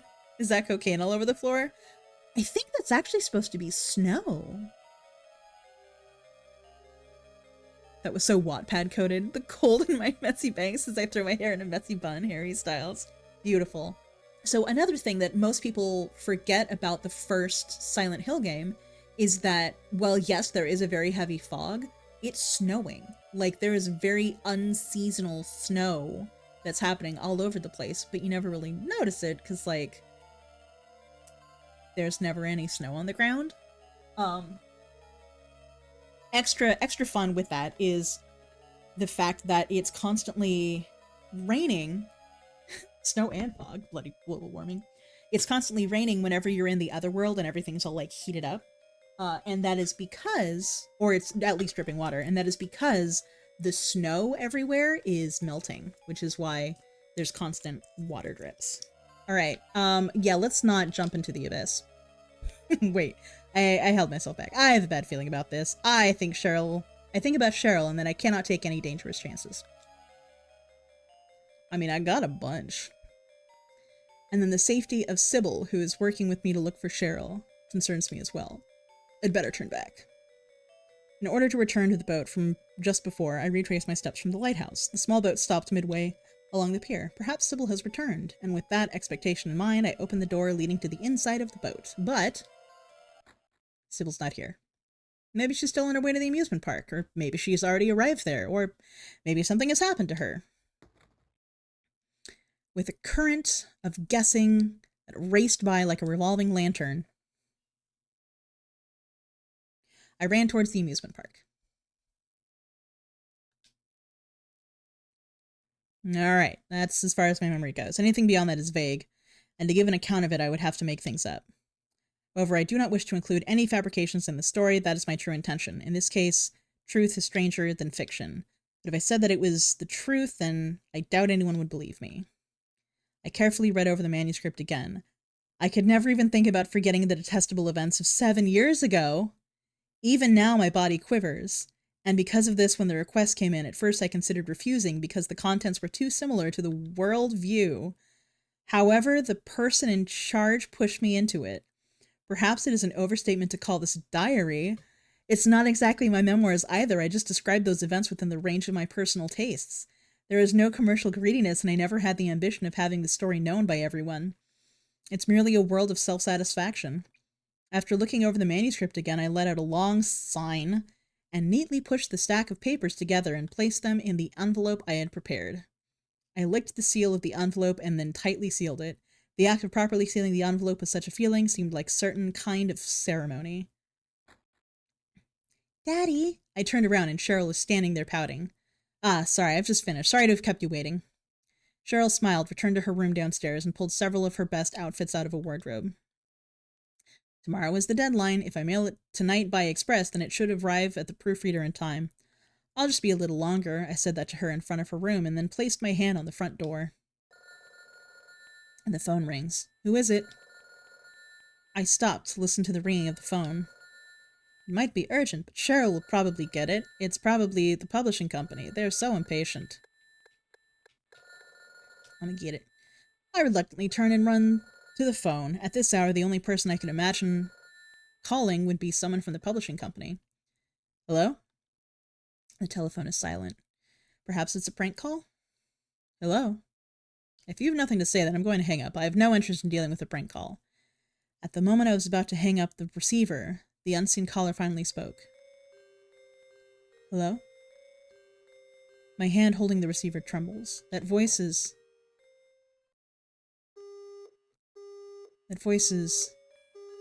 There's no doubt. The receiver fell to the floor, but I did...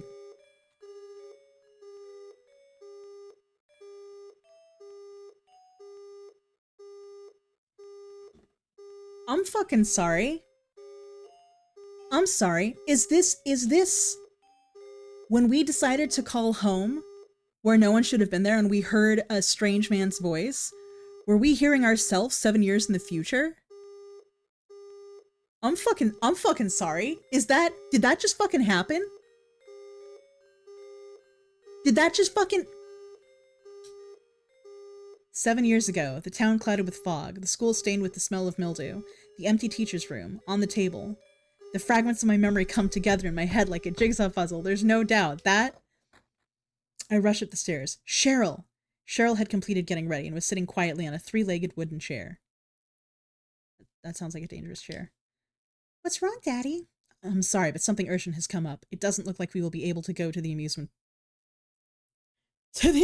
park! I will have to leave you here alone, but will you be okay? The expression that I expected appeared on Cheryl's face. Hey, you promised! That chair has 4 legs. It's a phantom leg. I'm sorry, but I have to go right away. Suddenly, a different memory rose up in my mind. The town with the lake, the pier in the darkness, the lighthouse at its end, the man who saved me, and then definitely next to... Cheryl, I've changed my mind. Why don't you come with me? Where to? This time I spoke with confidence. Silent Hill. Yes, the lighthouse in Silent Hill. We're going to help someone that is in trouble there.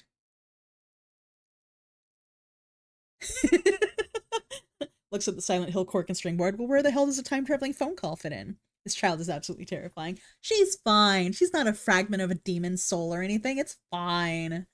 I took my amazed daughter's hand in mine and we bolted out of the house. Fucking what? Fucking what?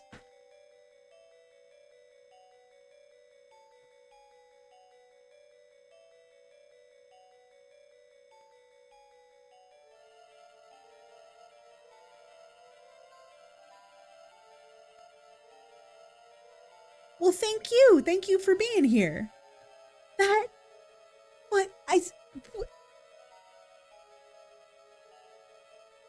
I feel like I'm gonna have to play this to get the other 2 endings.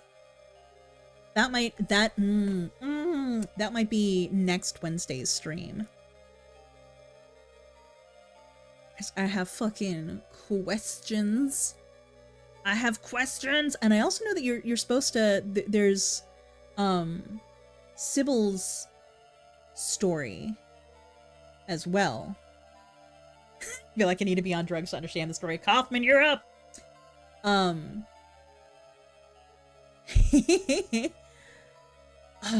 Yeah, I'm going to be editing this down over the rest of the week and making sure that I can put this VOD up on the YouTubes.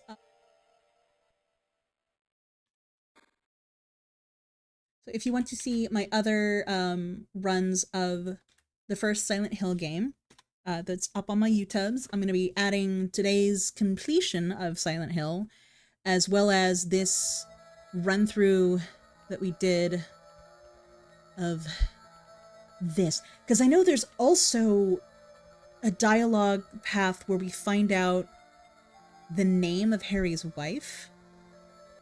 Like that was the first, that was where we learned the name of Harry's wife, who died 4 years ago, was in the Silent Hill play novel.